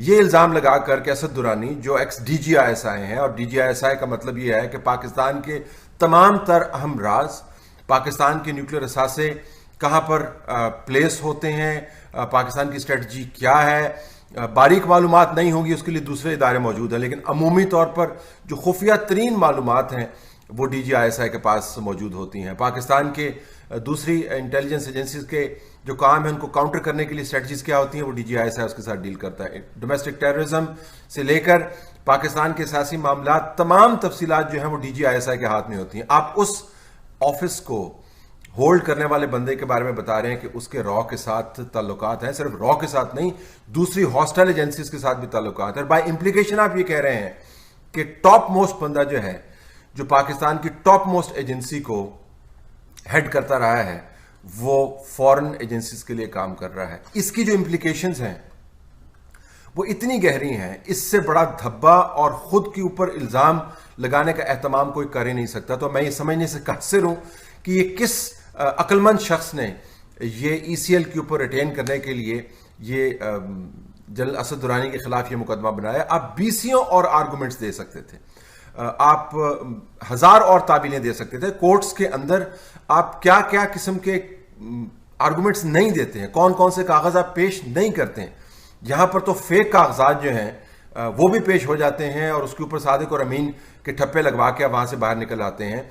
आप दर्जनों और आर्गूमेंट दे सकते थे ECL के ऊपर रखने के लिए, लेकिन आपने वो आर्गूमेंट चूज किया जिसका असर जो है वो DG ISI की शख्सियत पर नहीं पड़ा, एक्स DG ISI की शख्सियत नहीं पड़ा, उसके ओहदे पर पड़ा और उसके इदारे के ऊपर पड़ा। हिंदुस्तान के अंदर आपका क्या ख्याल है इस वक्त, क्या शादियाने नहीं बजाए जा रहे होंगे कि देखें हमारी ताकत देखें। रॉ जो है इस वक्त अपने आप को एक बहुत बड़ा इदारा समझ रही होगी, वो समझ रही होगी कि देखें हमारी ताकत देखें कि उनका जो अपना कानून का इदारा है वो ये कह रहा है कि उनका जो एक्स DG ISI है वो हमारे लिए काम करता था। आप अंदाज़ा कर सकते हैं कि रॉ का इन्फ्लुएंस जो है फैसला साजी के अंदर जो पहले ही बहुत ज़्यादा है, इस किस्म की बयानी से कितना बड़ा होगा और शुकूक व शुबहात क्या जन्म दे रहे होंगे पाकिस्तान दोस्त एजेंसीज के सरबराहान के दिलों के अंदर। जो लोग हमारे साथ मिलके काम करते हैं वो क्या सोच रहे होंगे कि ये कैसा मुल्क है जिसका अपना कानून का इदारा ये कह रहा है कि उसका एक्स DG ISI जो है वो रॉ के लिए काम करता है, तो हम तो इन लोगों के साथ काम करते हैं। तो जो दोस्त हैं वो कितने परेशान और परेशान होंगे कि हम किस बंदे को ट्रस्ट करें और किस बंदे को ट्रस्ट ना करें। और तीसरी बड़ी बात, इतने बड़े इदारे के ऐसे सरबराह के ऊपर इस किस्म का इल्ज़ाम लगाकर आपने जो शकूक के बीज बोए हैं वो हर सरबराह के सर के ऊपर तलवार की तरह लटके होंगे। देखिए 2008 से बताया जा रहा है कि 2008 से जनरल असद दुरानी ये काम कर रहे हैं मुबैना तौर पर। 2008 से लेकर हम 2021 के अंदर ये मौजूद हैं और जो किताब उन्होंने लिखी वो पिछले साल उसकी बड़ी तशहीर हुई। तो 12 साल से वो ये काम कर रहे हैं मुबैना तौर पर, 12 साल से। इस दौरान कितने DG ISI आए और गए, इस दौरान कितने आर्मी चीफ्स आए और गए।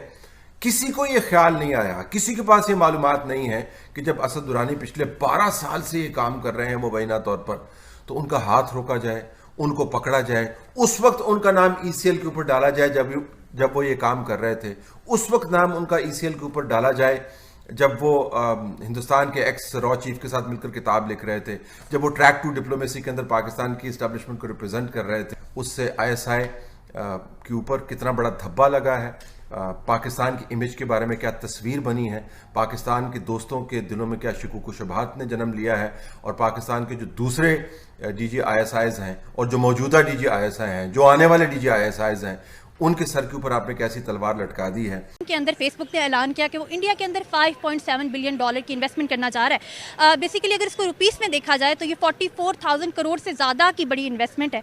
जो बेसिकली फेसबुक के CRO हैं यानी चीफ रेवेन्यू ऑफिसर डेविड फिस्टर, उनका कहना था कि हालात बदल रहे हैं, दुनिया बदल रही है। एक टाइम ऐसा था कि जब नए इक्विपमेंट्स की, नई टेक्नोलॉजीज़ की टेस्टिंग करनी होती थी तो हम US को चूज़ करते थे, लेकिन अब हालात बदल गए हैं तो अब इंडिया की मार्केट को चूज़ किया जाता है नई टेक्नोलॉजीज़ को लाने के लिए या उनको लॉन्च करने के लिए। और इसकी बड़ी वजह यह है कि जो इंडिया की मार्केट है वो बड़ी तेज़ी से ग्रो कर रही है।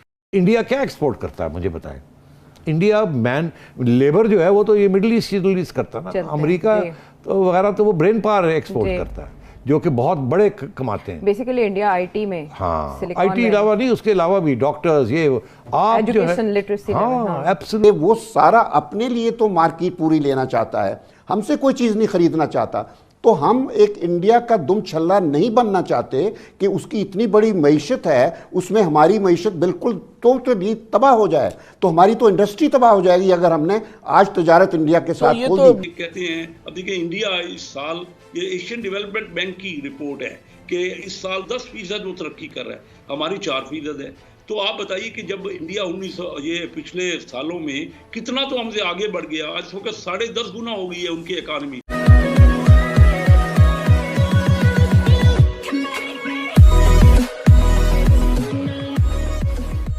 नमस्कार दोस्तों, अब यहाँ पर बात हो रही है कि पाकिस्तान का ex-ISI चीफ असद दुरानी जो है वो रो का एजेंट निकला है। और यहाँ पर बात हो रही है कि पिछले 12 सालों से वो भाई साहब यही काम कर रहे थे। अब देखिए इंडिया के पास अच्छी खासी फंडिंग है, मतलब वो रो को अच्छा खासा फंडिंग मिलता है और रो कुछ भी कर सकती है। पिछले दिनों अगर आप देख रहे हो कि जितने भी एंटी इंडिया एक्टिविटी करते हैं या फिर जो भी यहाँ पर इंडिया को टारगेट करने की ट्राई करते हैं या फिर पहले कर चुके हैं और पाकिस्तान में जाकर छिपे हैं, आपने पिछले दिनों कई सारी न्यूज़ पढ़ी होगी कि उन सबको ठोका जा रहा है, चाहे वो ऑस्ट्रेलिया में हो, चाहे कनाडा में हो, चाहे लंदन में हो, चाहे अमेरिका में, और ख़ास करके पाकिस्तान में। हमको लगता था कि भाई ISI बहुत स्ट्रांग है और पाकिस्तान के अंदर उनके लिए मतलब जो ये भाग कर गए हैं लोग वो सेफ़ है, लेकिन कोई भी यहाँ पर सुरक्षित नहीं है और सबको ठोका जा रहा है। ऊपर से इस टाइप की न्यूज़ आती है कि पाकिस्तान का ex-ISI चीफ जो है वो भारत का या फिर कहे कि रॉ का एजेंट निकला है, तो पाकिस्तान में भूचाल आना तो तय है। यहाँ पर यही बात हो रही है, तो इसी के साथ ये वीडियो शुरू करते हैं। बेसिकली फेसबुक के CRO हैं यानी चीफ रेवेन्यू ऑफिसर डेविड फिस्टर, उनका कहना था कि हालात बदल रहे हैं, दुनिया बदल रही है। एक टाइम ऐसा था कि जब नए इक्विपमेंट्स की, नई टेक्नोलॉजीज़ की टेस्टिंग करनी होती थी तो हम US को चूज़ करते थे, लेकिन अब हालात बदल गए हैं तो अब इंडिया की मार्केट को चूज़ किया जाता है नई टेक्नोलॉजीज़ को लाने के लिए या उनको लॉन्च करने के लिए। और इसकी बड़ी वजह यह है कि जो इंडिया की मार्केट है वो बड़ी तेज़ी से ग्रो कर रही है। 5.7 बिलियन की इन्वेस्टमेंट जी, वो ऑलमोस्ट बनती है 44,000 करोड़ रुपया। इतनी बड़ी इन्वेस्टमेंट इंडिया के अंदर फेसबुक ने ऐलान कर दिया है। सवाल से क्या कहेंगे? अच्छा, इसमें कुछ पॉइंट्स हैं। फर्स्ट ऑफ ऑल तो मैं ये कहना चाहूँगा कि जहाँ तक मैं देखता हूँ कि इंडिया में अगर IT को आप देखते हो, इंफॉर्मेशन टेक्नोलॉजी, तो पाकिस्तान से बहुत आगे है। तो हम लोग IT में मुझे लगता है बहुत पीछे हैं, तो ये एक रीज़न है। ऑल ओवर वर्ल्ड आप भी जानती हैं कि इंडिया जो है वो पाकिस्तान से इस स्टेप में थोड़ा आगे है, तो मेरे ख्याल में ये एक बहुत बड़ी रीज़न है। इंडियन जो से है ना, उनकी काफ़ी ज़्यादा मोनोपली जो सी है, जो एक सोशल मीडिया से हम लोगों को पता चलती है। मोनोपली जो सी है वो मार्क जुकरबर्ग जो है उसके साथ और इन सब के साथ काफ़ी ज़्यादा इंटरलेटेड है। जिस तरह अब CEO जो है गूगल का, वो भी अब इंडियन है बेसिकली, ठीक है। तो इन सारी चीज़ों को लेके जो है इंडिया जो है वो अपना काफ़ी हाइप क्रिएट कर रहा है। और चाइना तो अमेरिका को कहता है जाओ जाके जो करना कर लो, जो करना कर लो। और इंडिया भी नहीं सुनता। इंडिया ने पहले अमेरिका से फिर बैठ के बात की कि हमें सख्त ज़रूरत है, और इंडिया जब बात करता है वो और तरीके से बात होती है, जब हम करते हैं तो और तरीके से होती है, या हमारी बात नहीं सुनी जाती, उनकी बात सुनी जाती है। वो भी एक अलग प्रोग्राम है उसके ऊपर कि इंडिया की बात क्यों सुनी जाती है, हमारी क्यों नहीं सुनी जाती। इंडिया क्या एक्सपोर्ट करता है मुझे बताएं? इंडिया मैन लेबर जो है वो तो ये मिडिल ईस्ट करता है ना, अमेरिका तो वगैरह तो वो ब्रेन पावर एक्सपोर्ट करता है जो कि बहुत बड़े कमाते हैं। बेसिकली इंडिया IT में, हाँ IT अलावा नहीं, उसके अलावा भी डॉक्टर्स, ये आप जो है लिटरेसी, हाँ एब्सोल्युटली, आपका जो एक्सपोर्ट है वो तो कुछ भी नहीं है। आपकी तो ज़्यादातर एक्सपोर्ट ही है, बस जो यहाँ से 10,000 डॉक्टर गए हैं वो बैठे हुए हैं वहाँ लंबे पैसे बना रहे हैं और उन्होंने अपना फ्यूचर भी उसी मुल्क में बना लिया। वो नहीं ज़्यादा यहाँ पैसे वैसे भेजते, ये बेचारे मजदूर तबका भेजता है पैसे वापस।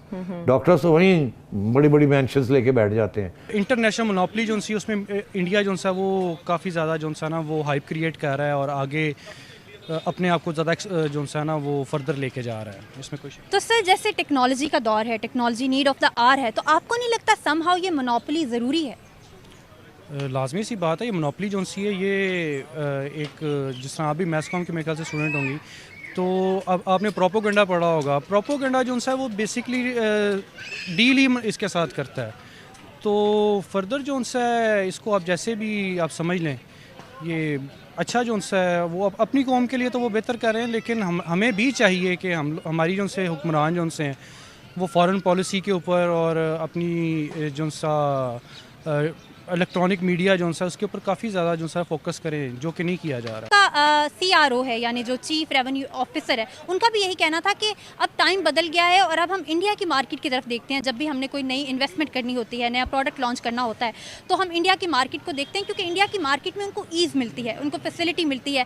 वो लोग जो हैं इन्वेस्टर्स को बड़े अच्छे तरीके से अट्रैक्ट कर पाते हैं, अपनी तरफ ला पाते हैं, जिसके ज़रिए इंडिया की इकॉनमी ग्रो करी है और जितने भी बड़े बड़े इन्वेस्टर्स हैं वो इंडिया के अंदर जा रहे हैं और इंडिया के अंदर बहुत सारे सेक्टर्स में इन्वेस्ट कर रहे हैं। जैसे पहले भी हम बात करते रहते हैं बड़े बड़े ब्रांड्स की, जैसे एप्पल हो गया, अमेजॉन हो गया, वो लोग इंडिया के डिफरेंट सेक्टर्स के अंदर इन्वेस्ट कर रहे हैं। इससे इंडिया को भी फायदा हो रहा है और उनको भी फायदा हो रहा है, इंडिया की इकॉनमी ग्रो हो रही है, वहाँ पे एम्प्लॉयमेंट आ रही है। वो सारा अपने लिए तो मार्केट पूरी लेना चाहता है, हमसे कोई चीज़ नहीं खरीदना चाहता। तो हम एक इंडिया का दुम छल्ला नहीं बनना चाहते कि उसकी इतनी बड़ी मईशत है, उसमें हमारी मईशत बिल्कुल तो नहीं तबाह हो जाए, तो हमारी तो इंडस्ट्री तबाह हो जाएगी अगर हमने आज तजारत इंडिया के साथ खोल दी। तो वो सारे सेफगार्ड्स हमें पहले पैदा करने होंगे। क्रॉस द टेबल बैठते हैं तो इमाम साहब ये फरमाइएगा कि बिल्कुल ये एब्सोल्युटली इमाम साहब ये फरमाइएगा कि ये बात अहम है और सब जानते हैं कि जो पाकिस्तान के पास इस वक्त जो कनेक्टिविटी फराहम कर सकती है वागा से Afghanistan and onwards to India, वो बहुत उसके लिए बड़ा प्रेशियस है। लेकिन जैसे खान साहब ने फरमाया कि अब इसकी निटी ग्रिटी या इसके जो तमाम कंपोनेंट्स हैं वो तो एक स्किलफुल निगोशिएशन से हल किए जा सकते हैं वंस वो शुरू हो, मगर उसके लिए इंटेंट की तो ज़रूरत है। उस इंटेंट का तो हमने इजहार तकरीबन किया है इस नेशनल सिक्योरिटी पॉलिसी में। क्या ये वाकई ऑपरेशनलाइज भी हो सकती हैं चीज़ें? खान साहब, सबसे बढ़ के उस खौफ को ख़त्म करना होगा जो कि हमारी बदकिस्मती से इनसिक्योरिटी का इजहार करता है। हम इनसिक्योर किस वजह से हैं? हम सिक्योरिटी अपनी पॉइंट ऑफ व्यू से, जो conventional security India versus Pakistan security के पॉइंट ऑफ व्यू में इनसिक्योर नहीं है, हम अपने पॉलिटिकल रेटरिक की वजह से इनसिक्योर हैं। पॉलिटिकल रेटरिक का आपने ऐसा इस मुल्क में बना दिया कि आप आज समझते हैं कि अगर किसी किस्म की गुफ्तगू की जाए तो कश्मीर का सौदा हो जाएगा, आप अपना फ़ायदा कोई नहीं देख पाएंगे। दो चीज़ें और हैं, इस वक्त आप जो जितना ट्रेड कर रहे हैं या जो भी ट्रेड आपके साथ हो रहा है इंडिया पाकिस्तान, वो दुबई के बीच के थ्रू तो हो सकता है। उधर से दुबई में इंपोर्ट होता है, दुबई से यहाँ एक्सपोर्ट हो जाता है, यहाँ से दुबई चली जाती है, वहाँ से उधर चला जाता है। अगर आप इसको डिस्काउंट करना चाहते हैं, वो जो मिडिल मैन है उसको ख़त्म करके डायरेक्ट करना चाहते हैं, तो इसकी कीमतें उतनी कम हो सकती हैं उन चीज़ों की जो कि आप ट्रेड करना चाहते हैं। सारी इन्वेस्टमेंट्स हमारी नेबरिंग कंट्री में जा रही हैं, आपको क्या लगता है वहाँ की ऐसी खास क्या बात है? ख़ास यही होगी कि उन्होंने एकदम ऐसे किए हैं, उनकी गवर्नमेंट ने कुछ ना कुछ ऐसा किया हुआ है, वो कर रहे हैं कि उनको ज़्यादा ऑफरिंग हो रही है और वो करवा रहे हैं। ये तो हमारी गवर्नमेंट को भी सोचना चाहिए और आवाम को भी सोचना चाहिए, और आवाम ये कुछ आगे कदम बढ़ाएंगी तो डन ही होगा। आपको पता है गवर्नमेंट की कुछ प्रेशर होगा तभी वो करेंगे। वैसे होना नहीं चाहिए था, इधर भी होना चाहिए था, हमारे पाकिस्तान में भी ऐसा ही होना चाहिए, बल्कि ज़्यादा होना चाहिए। जो इस टाइम हालात चल रहे हैं आपको पता है कोविड की वजह से, तो उल्टा ज़्यादा ये इधर उनकी इन्वेस्टमेंट का जो कोशिश करनी चाहिए थी कि ज़्यादा। कहते हैं अब देखिए इंडिया इस साल, ये एशियन डेवलपमेंट बैंक की रिपोर्ट है कि इस साल 10% वो तरक्की कर रहा है, हमारी 4% है। तो आप बताइए कि जब इंडिया 19 ये पिछले सालों में कितना तो हमसे आगे बढ़ गया, आज वक्त 10.5 गुना हो गई है उनकी इकानमी। आज बांग्लादेश उन्होंने वो सेलिब्रेट कर रहे हैं अपनी योम आज़ादी को, तो वो देखिए ना उनकी एक्सपोर्ट पाकिस्तान से डबल हो गई है, उनकी करेंसी पाकिस्तान से आती है। और ये हमारे 1 साल से आप इंतज़ार कर रहे हैं, जो बाइडन जो प्रेसिडेंट है अमेरिका के, वो आपको फ़ोन नहीं करते। उसके बाद आपने ख्वाहिश की थी कि बीजेपी के मोदी साहब बन जाएं, वो इलेक्शन जीत जाएं, उसके बाद वो आपका फ़ोन नहीं उठाते, और फिर उन्होंने कश्मीर को एनेक्स कर लिया। ये तो है आपकी फॉरेन पॉलिसी। फिर आप फाइनेंस में तो क्या बात करें, खुद शबरदैदी ने जो कह दिया, ये तो हम कहते रहे। देखे ना, उनकी बात ज़्यादा तस्दीक इसलिए कि उसमें उनको आप लाए थे कि वो कोई निजात दहिंदा होंगे और वो FBR के आमदनी बढ़ा देंगे। जब डॉलर को 120 से 178 कर दिया जाए तो हर चीज़ तो बाहर डॉलर से आ गई, चाहे खुदनी तेल हो, चाहे दालें हों, चाहे और कोई अशिया हो जो हम इंपोर्ट कर रहे हैं, गंदम कर रहे हैं, चीनी कर रहे हैं, तो वो और यहाँ तनख्वाहें तो हैं रुपए में। अब तनख्वाहें तो आपने बढ़ाई नहीं, और किसी के कहने पे ये कह दिया कि 1000 रुपए आप गरीबों को वो ग्रॉसरी स्टोर वाले देंगे। अब उनको इतना कौन सा हिसाब वो करेंगे, और वो सब जो आपने यूटिलिटी स्टोर की तो पहले बात बता दी कि खौफनाक सूरत-ए-हाल की जानिब इशारा किया है मेरे मोहतरम वज़ीर आज़म ने। कहते हैं खदशा है कि बीजेपी हुकूमत की मौजूदगी में पाक भारत एटमी जंग न छिड़ जाए। सर, ये एटमी जंग कैसे छिड़ सकती है? हम तो इंटरनली ही जंग करने में लगे हुए हैं, महंगाई, कसाद बाजारी, गुर्बत, बेरोज़गारी एक्सेट्रा एक्सेट्रा के खिलाफ। हम अंदरूनी तौर पे इतने इंगेज हैं, खुद अपनी हुकूमत और अवाम की बात कर रहा हूँ मैं, आपस में इतना मामलात चल रहे हैं। खुदा ना खास्ता अल्लाह ना करे जो खान साहब ने कहा, अगर ये सच हो गया मेरे मुँह में खाक, तो हम कहाँ खड़े हैं सर?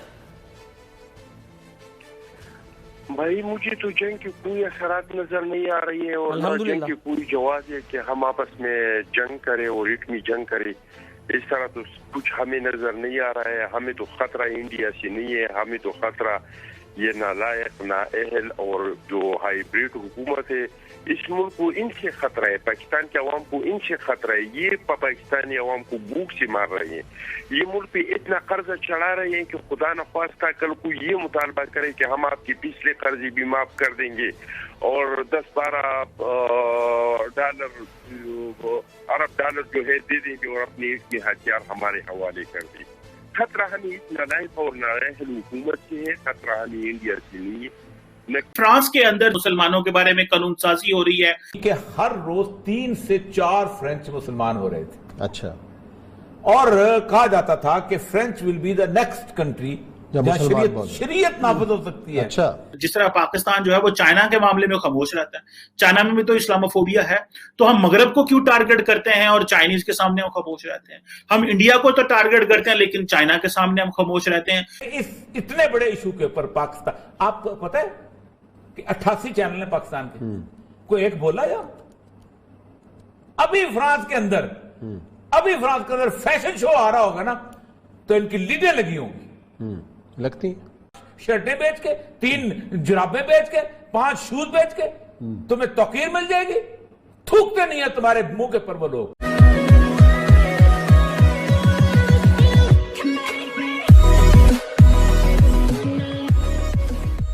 नमस्कार दोस्तों, आप सबको पता होगा कि इंडिया जो है वो इन्वेस्टमेंट का हब बन रहा है और किसी भी कंट्री से सबसे ज़्यादा प्रायोरिटी इंडिया को मिल रही है। और जितना वर्ल्ड बैंक और दूसरे जो मॉर्गन स्टैनली और भी कई सारी जो यहाँ पर संस्थाएं हैं वो ये डिक्लेयर कर चुकी है कि अगर आपको अच्छा खासा पैसा कमाना है तो आप इंडिया में इन्वेस्ट कर सकते हो। आने वाले दिनों में आपका अच्छा खासा रिटर्न आपको यहाँ से मिलेगा। अब यहाँ पर बात यही हो रही है कि फेसबुक जो है वो तकरीबन 5.5 से 6 बिलियन डॉलर्स का, बिलियन डॉलर मतलब $1 बिलियन होता है 8,000 करोड़ के आसपास, तो 5.5 से 6 बिलियन डॉलर का इन्वेस्टमेंट इंडिया में करने वाला है। और जब पाकिस्तान के पास ऐसी न्यूज़ आती है तब ऑब्वियसली उनको जो एक टाइप की जो मतलब जलन होती है ना, वो देखकर हमको मज़ा आता है। हालांकि होना नहीं चाहिए, उनको जलन होनी नहीं चाहिए, लेकिन अगर उनको जलन हो भी रही है तो हमें तो बहुत मज़ा आ रहा है। ऊपर से पाकिस्तान के अंदर कोई इन्वेस्टमेंट है नहीं। मैं आपको एक डिफरेंस दिखाना चाहता हूँ कि इंडिया का तकरीबन टोटल एक्सपोर्ट जो है वो 750 बिलियन है और पाकिस्तान का 30 बिलियन मैक्स है। इससे आप पता चल सकता है कि इंडिया कितनी बड़ी इकोनॉमी बन चुका है। और नो डाउट इकोनॉमी वाइज भी है कि पाकिस्तान का 250-300 बिलियन की है और इंडिया 3.5 से 4 ट्रिलियन को पहुंचने को आया है। तो यहाँ पर यही बात हो रही है कि किस टाइप का इन्वेस्टमेंट यहाँ पर आ रहा है। इसी के साथ ही वीडियो शुरू करते हैं। जहाँ नई कानून साजी हुई है और इस कानून के बाद फ्रांस के हुकाम को, जिसके मुताबिक घरों में जो मुसलमान बच्चों को कुरान की तालीम दी जा रही है उस पर भी चेक होगा क्या पढ़ाया जा रहा है। मदारस के अंदर, स्कूल्स के अंदर, जितने इस्लामिक सेंटर्स हैं उनके अंदर भी एक ऐसी जो है निगरानी, कड़ी निगरानी होगी और जो रियासत मुकर्रर करेगी वो पढ़ाया जाएगा। क्या वाकई ही पाकिस्तान की इस बहस का पाकिस्तान को फायदा हो सकता है? पाकिस्तान इस्लामोफोबिया की बात करेगा तो उससे क्या हो रहा है कि उससे मगरब के साथ पाकिस्तान का खिंचाव पैदा हो गया है। अभी देखें कि फ्रांस के अंदर जब वहां पे इस तरह की स्टेटमेंट्स आई और मुसलमानों के बारे में कानून साजी हो रही है। तो जब इस तरह की इमरान खान साहब बात करते हैं तो बेसिकली इमरान खान साहब ने पाकिस्तान को, मैं ये समझता हूं, उसका फायदा होने की बजाय नुकसान हुआ है। क्योंकि देखिए जो अरब ममालिक हैं, जो मुस्लिम ममालिक हैं, वो तो इस्लामोफोबिया की बात ही नहीं करते, वो तो इसको डिस्कस नहीं करते। जबकि इमरान खान साहब जो कि पहले ही उनका जो एक स्टांस है यूरोप और अमेरिका में, वो उनको एक जो उस पाकिस्तान के फॉर्मर प्रेसिडेंट और डिक्टेटर थे मुशर्रफ साहब, वो कहा करते थे ये बगैर दाढ़ी के तालिबान है। इमरान खान साहब को तालिबान खान भी कहा जाता रहा और बहुत कुछ कहा जाता रहा। तो एक उनका जो इमेज है मगरब में को इतना उस तरह वो पॉजिटिव नहीं ले रहे। बहुत सारे लोगों से बात भी की है इस हवाले से और उन्होंने यही कहा है कि जिस तरह पाकिस्तान जो है वो चाइना के मामले में खामोश रहता है, चाइना में भी तो इस्लामोफोबिया है, तो हम मगरब को क्यों टारगेट करते हैं और चाइनीज के सामने हम खामोश रहते हैं। हम इंडिया को तो टारगेट करते हैं लेकिन चाइना के सामने हम खामोश रहते हैं। सो पाकिस्तान के जो प्राइम मिनिस्टर साहब है इमरान खान साहब को, उनको अगर तो इस्लामोफोबिया की बात करें तो आप इन सबका नाम लें। जब आप सिलेक्टिवली नाम लेंगे तो वो कहेंगे ये आपका क्या तरीका कार है, जो चाइना में मुसलमानों के साथ हो रहा है उस पर तो आप नहीं बोलते। सो जो इंपॉर्टेंट फैक्टर है, हमें हमारी प्रायोरिटीज क्या है। हमारी प्रायोरिटीज इस वक्त मुस्लिम उम्मा की जंग लड़ना नहीं है। हमारी प्रायोरिटीज इस वक्त मुसलमानों की जंग लड़ना नहीं है। हमारी प्रायोरिटीज इस वक्त आलमे इस्लाम की जंग लड़ना और आलमे इस्लाम का मुकदमा दुनिया के साथ पेश करना नहीं है। वजह यह है, आपने डॉक्टर हमीदुल्लाह साहब से कोई मुलाकात नहीं हुई, बड़े बला के आदमी थे। डॉक्टर हमीदुल्लाह साहब ने फ्रेंच पे कुरान शरीफ का तर्जमा किया है, अकेले वहां रहते थे, मैं कमरा देखा है मन को वहां जाकर। उनकी मेहनत इतनी बड़ी थी कि हर रोज 3 से 4 फ्रेंच मुसलमान हो रहे थे। अच्छा। और कहा जाता था कि French will be the next country जहां शरीयत नाफिज हो सकती है। अच्छा। ये बकायदा वो जो सर्वे था पीयू का 2007 में आया था कि यूरोप में पहला मुल्क ऐसा है फ्रांस कि जहां किसी न किसी दिन शरिया लॉ नाफिज हो जाएगा। कितनी तेजी से मुसलमान बढ़ रहे हैं। 3 से 4 लोग रोजाना, 50 लाख की इस वक्त तादाद है मुसलमानों की वहां पर। 50 लाख। और सबसे बड़ी बात यह है कि वो शहरों में कंसंट्रेट करते हैं और शहर जिसके पास हो वही होते हैं। 5 मिलियन मुस्लिम। अच्छा, इन कवानीन के बाद क्या होगा? और कानून में सिर्फ इस्लाम को टारगेट किया कि निकालो फ्रेंच एम्बेसडर को, यार देखो तुक है लेकिन नहीं जाएंगे। वो भी 20 अप्रैल तक इमरान खान भी मोहलत लेके बैठा है, क्योंकि उसके इर्द गिर्द भी कुछ क्रोनी रहते हैं कि जिनके पेट में रसूलुल्लाह सल्लल्लाहु अलैहि वसल्लम के नाम के साथ इतनी तकलीफ उठती है कि उन्हें अल्सर हो जाता है। ना जुबान का भी अल्सर होता है और चूंकि बोल सकते नहीं है तो पेट का अल्सर तो उन्हें जरूर होता है। कहें फ्रेंच एम्बेसडर चला जाएगा, हमारी जनाब बरामदात में कमी आ जाएगी, हमारा फलां में तुम्हारी तुम पे सूद की लानत वैसे बरस रही है, तुम पे कर्जों की लानत वैसे बरस रही है, तुम दुनिया में जलील और रुसवा वैसे तुम हो और तुम समझते हो कि तुम इज्जत हासिल कर लोगे 4 शर्टें बेच के, 3 जुराबें बेच के, 5 शूज बेच के तुम्हें तौकीर मिल जाएगी। थूकते नहीं है तुम्हारे मुंह के ऊपर वो लोग। एक बूढ़े के ऊपर 5 नौजवान हो तो सोसाइटी अच्छी होती है, वहां 2 बूढ़ों के ऊपर 3 नौजवान रह गए हैं। और मुसलमान तो कहते हैं नहीं हम तो बच्चे पैदा करेंगे। वो उनके ये अब मसला यह है कि इस इतने बड़े इशू के ऊपर पाकिस्तान, आपको पता है कि 88 चैनल है पाकिस्तान के, कोई एक बोला यार?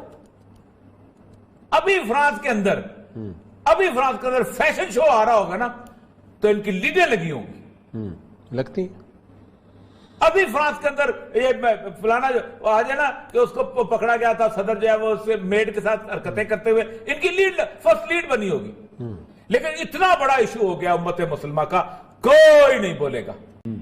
उस शहर में रहते रहे हैं, उस मुल्क में रहते रहे हैं और फिर ये कहते हैं सैयद अल-अंबिया से मोहब्बत है, हमें उनसे अकीदत है। डूब मरना चाहिए इंसानों को। क्या करनी है इन्होंने जिंदगियां जिसमें पूरा दिन आप सैयद अल-अंबिया के कार्टून देखते रहे। मैंने तो दूर से सुना है और मेरा खून खोलता है। और जिन्होंने वहां उम्र गुजारी है, जिनके वहां घर हैं, जिनके वहां उनकी मलकियत है, ये क़यामत में रसूलुल्लाह की शफाअत के मंतज़र हो। देखिए आप सरीना होटल में जो है बम धमाका हो गया और कहने वाले ये कह रहे हैं कि चाइनीज एम्बेसडर टारगेट थे। भारत का जो मुनाफिकाना तर्ज अमल है वो इस धमाके के बाद जाहिर हो गया। एक तो टीटीपी की रीयूनिफिकेशन हुई है लेकिन हालात फिर खराब होते हुए नजर आ रहे हैं। National security adviser Ajit Doval, notorious character Ajit Doval, was a target ये था कि पाकिस्तान को, पाकिस्तान के तशख़्ख़ुस को, पाकिस्तान के इमेज को, चीन के मंसूबों को, BRI को, CPEC को टारगेट किया जाए, इन्वेस्टर्स, ईरान भी अगर ये इंटरेस्टेड है तो इस धमाके का मकसद ईरान को भी ये पैगाम देना है कि बलूचिस्तान में सूरत हाल बहुत ख़राब हो सकती है, अगर आप सरमायाकारी करेंगे सरमाया डूब सकता है।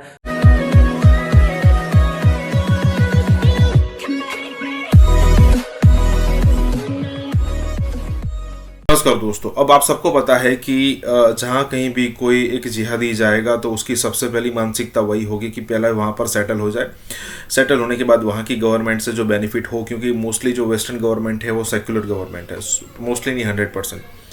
तो ऐसी सिचुएशन के अंदर वहाँ पर बेनिफिट्स लिए जाए और उसी बेनिफिट्स के धीरे धीरे चलते चलते जब उनकी मेजोरिटी होना शुरू हो जाए तो आसपास के एरिया में न्यूसेंस फैलाना शुरू कर दे और फिर उनका टारगेट यही होता है कि रोज़ किसी ना किसी को मुसलमान बनाया जाए या फिर कहे कि जिहादी बनाया जाए और फिर उनको ही उनके ही कंट्री में उनका इस्तेमाल करके दूसरों को बताएंगे कि देखिए ये पहले इस कंट्री, ये पहले आपका सिटीज़न था, फ्रेंच था या फिर जो भी कहे आप, क्रिश्चियन था, जो भी था, और अब वो भाई सब कन्वर्ट होकर मुसलमान हो गए तो आप भी हो जाइए।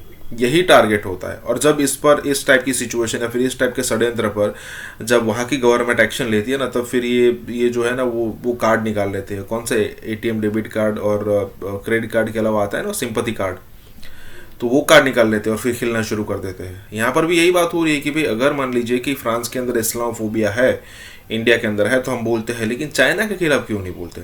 यही बात हो रही है। इसी के साथ ही वीडियो शुरू करता है। बुनियादी तौर पर यह वाकया क्यों हुआ और इसका हदफ कौन थे, और ये एक बहुत बड़ी साजिश थी पाकिस्तान और चाइना के दरमियान ताल्लुकात को ख़राब करने की। और जो टारगेट थे वो इसके चाइनी जो डेलीगेशन जिसमें आला अफसरान थे चाइना के, और इसमें पाकिस्तान में चाइना के सफ़ीर, ये बुनियादी तौर पर टारगेट था। और अब मुझे ये बताने की अगर आप कहें तो मैं जो इस वक्त कराइन हैं, जो इस वक्त शवाहिद हैं, वो कुव्वतें जो CPEC नहीं चाहती पाकिस्तान में तेज़ी से तरक्की हो और चाइना और पाकिस्तान के दरमियान जो ताल्लुकात हैं उनको ख़राब करने की जो कोशिश की जा रही है, वो ताकतें इसमें थीं। अब देखें, LOC पर भारत का जो मुनाफिकाना तर्ज अमल है वो इस धमाके के बाद ज़ाहिर हो गया। अफ़गान इंटेलिजेंस के साथ मिलकर बज़ाहिर उन्होंने ये अटैक प्लान किया और अफ़गानिस्तान से ये दहशतगर्द जो है ये बलूचिस्तान में आए और कोयटा में पहुंचे और वहां पर उन्होंने ये वाकया किया और इसके पीछे भारत। अब देखें, एक तरफ ये जो अफ़गान इंटेलिजेंस के साथ जो उनके रवाबत हैं, उनके ज़रिए उन्होंने जो तहरीक तालिबान जो है पाकिस्तान, उसको उन्होंने एक्टिव किया और ये वाकया हुआ और चाइना को टारगेट करने की कोशिश की ताकि पाकिस्तान और चाइना के दरमियान ताल्लुकात जो हैं वो ख़राब हों। आज ही ये अप्रूवल हुई, खबर आई कि ML1 प्रोजेक्ट जो है रेलवे का, उसकी अप्रूवल होगी और वो चाइना की तरफ भेज दिया गया है। वहाँ पर जो कंसर्न मिनिस्ट्रीज हैं, तो इसको ख़राब करने के लिए आज का दिन ख़ास तौर पर ये चुना गया।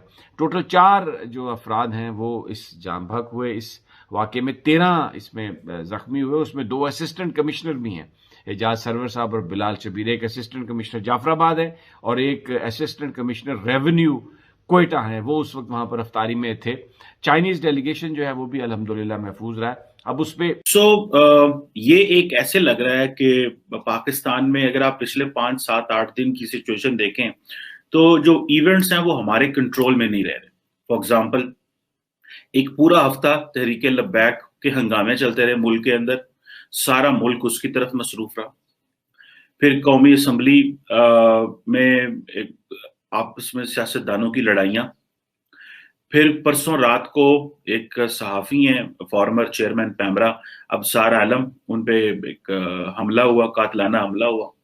फिर कल अभी देखें आप, सरीना होटल में जो है बम धमाका हो गया और कहने वाले ये कह रहे हैं कि चाइनीज एम्बेसडर टारगेट थे। लेकिन जो सूबाई मिनिस्टर की स्टेटमेंट है वो ये है कि हमारे अपने लोग इसमें इन्वॉल्व हैं।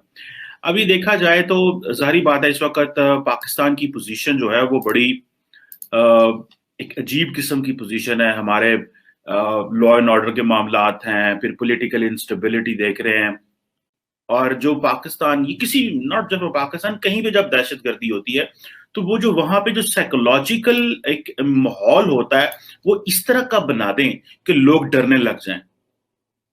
इस तरह के माहौल में चाइनीज इन्वेस्टर नहीं आएगा, चाइनीज बिजनेसमैन नहीं आएगा, फॉरेन डायरेक्ट इन्वेस्टमेंट नहीं आएगी, बलूचिस्तान को लॉलेसनेस एरिया गिना जाएगा। ये जो ऑप्टिक्स है, ये ऑप्टिक्स बड़े मैटर करते हैं। लेकिन ये हमला तो अभी हुआ, इससे पहले जो पाकिस्तान के ऑप्टिक्स थे वो तो हमारे अपने ही क्रिएट किए हों, किसी के नहीं है। कि जो टीटीपी है और कुछ जो बलोच हैं उनकी के दरमियान एक अलायंस हुआ है, ठीक है जी। एक तो टीटीपी की रीयूनिफिकेशन हुई है, लेकिन हालात फिर खराब होते हुए नजर आ रहे हैं। एक्सप्लेन कर दूंगा। 14 अप्रैल की तारीख है जी। जो बाइडन अमेरिका के सदर, वो अनाउंस करते हैं कि अफगानिस्तान से अमरीकी और बैनुल अक़वामी अफवाज इनखला कर रही हैं। 16 अप्रैल को क्या होता है? 16 अप्रैल को अफगानिस्तान के नेशनल सिक्योरिटी एडवाइज़र, उनके जो कौमी सलामती के मशीर हैं हमदुल्ला मुहिब, वो राबता करते हैं, उनकी टेलीफोन पर बातचीत होती है भारत के national security adviser Ajit Doval, notorious character Ajit Doval के साथ उनकी बात होती है। 16 अप्रैल को ही भारत अफगानिस्तान के जरिए पाकिस्तान को तबाहकुन नताइज की धमकी देता है। आ जाएंगे। भारत ने गुज़श्ता 20 सालों में अफगानिस्तान में इन्वेस्टमेंट की और एंटी तालिबान, एंटी पाकिस्तान जो फोर्सेस हैं उन पर इन्वेस्ट किया। जो रूलिंग स्ट्रक्चर है अफगानिस्तान का, अशरफ गनी हो, उससे पहले हामिद करजई थे, और इसी दौरान जितने उनके नेशनल सिक्योरिटी एडवाइजर्स रहे हैं, फॉरेन मिनिस्टर्स रहे हैं, उन पर बड़ा इन्वेस्ट किया भारत ने। वो भारत की भाषा, भारत की बोली बोलते हैं। इसी तरह उनका जो मीडिया है, सिविल सोसाइटी है, उनका टेलीविज़न है, उनका मीडिया है, उनका रेडियो नेटवर्क है, उसमें रोड इंफ्रास्ट्रक्चर में भी उन्होंने इन्वेस्ट किया। तकरीबन 3 अरब डॉलर्स की इन्वेस्टमेंट हालिया चंद बरसों में भारत अफगानिस्तान में कर चुका है। अब उनकी पाकिस्तान की फोर्सेस पर हमलावर होती हैं, उनकी जो राबते हैं वो तस्वीर के साथ, कॉन्सुलेट्स में मौजूदगी के साथ वो साबित होते हैं। और इस सारे सिनेरियो में वाज़ेह टारगेट ये था कि पाकिस्तान को, पाकिस्तान के तशख़्ख़ुस को, पाकिस्तान के इमेज को, चीन के मंसूबों को, BRI को, CPEC को टारगेट किया जाए। इन्वेस्टर्स, ईरान भी अगर ये इंटरेस्टेड है तो इस धमाके का मकसद ईरान को भी ये पैगाम देना है कि बलूचिस्तान में सूरत हाल बहुत ख़राब हो सकती है, अगर आप सरमायाकारी करेंगे सरमाया डूब सकता है। बेसिकली उन कुव्वतों को जो पाकिस्तान की तरफ माइल हो रही हैं, जो चाइना पाकिस्तान इकनॉमिक कॉरिडोर की तरफ माइल हो रही हैं, उनको पुश करने की, उनको दूर करने का ये टारगेट, हदफ, असल हदफ नज़र आता है। और अगर इसमें खुदा न खास्ता अगर चीनी सफ़ीर उनको कुछ हो जाता तो जाहिर है कि सिक्योरिटी की ज़िम्मेदारी प्राइमरीली गवर्नमेंट ऑफ पाकिस्तान की है। वहाँ पर जो सूबाई हुकूमत है उनकी ये ज़िम्मेदारी है कि वो पाकिस्तान में मौजूद सफ़ीरों की और जो फॉरेन डेलीगेशंस हैं उनकी सिक्योरिटी की को यकीनी बनाएं। और ये क्या मैसेज जाता अगर वो इसमें निशाना बन जाते, उनकी जान को कुछ हो जाता, या किसी फॉरनर जो है वो यहाँ पर मारा जाता, तो आप अंदाज़ा लगा सकते हैं कि उस एक ख़बर को, उस एक वाक़े को इस्तेमाल करके पाकिस्तान में सरमायाकारी से किस तरीके से इनको रोका जा सकता था। नेशनल सिक्योरिटी एडवाइज़र हमदुल्ला मुहिब की इस धमकी आमेज़ बयान का, तबाहकुन नताइज की धमकी का कोई जवाब नहीं दिया। ना ही पाकिस्तान के जो दफ्तर ख़ारजा है उसमें बुलाकर अफ़गान सफ़ीर की तलबी करके उससे एहतजाज किया गया कि आप अपने NSA को समझाएं, उसकी ज़बान को लगाम दें। ना सिर्फ वो ये कह रहा है कि अफ़गानिस्तान की तरफ से हमला होगा, बल्कि साथ में वो ये धमकी भी दे रहा है, उभार रहा है पाकिस्तान में मौजूद उन लोगों को जिसकी पाकिस्तान मेज़बानी कर रहा है गुज़श्ता 40 साल से, और तकरीबन 4 मिलियन या 5 मिलियन से ज़ायद over a period of time Afghanistan के जो अफ़गान बाशिंदे हैं वो पाकिस्तान में रहे हैं, और उनको ये उभारा जा रहा है कि पाकिस्तान पर ये हमले करेंगे।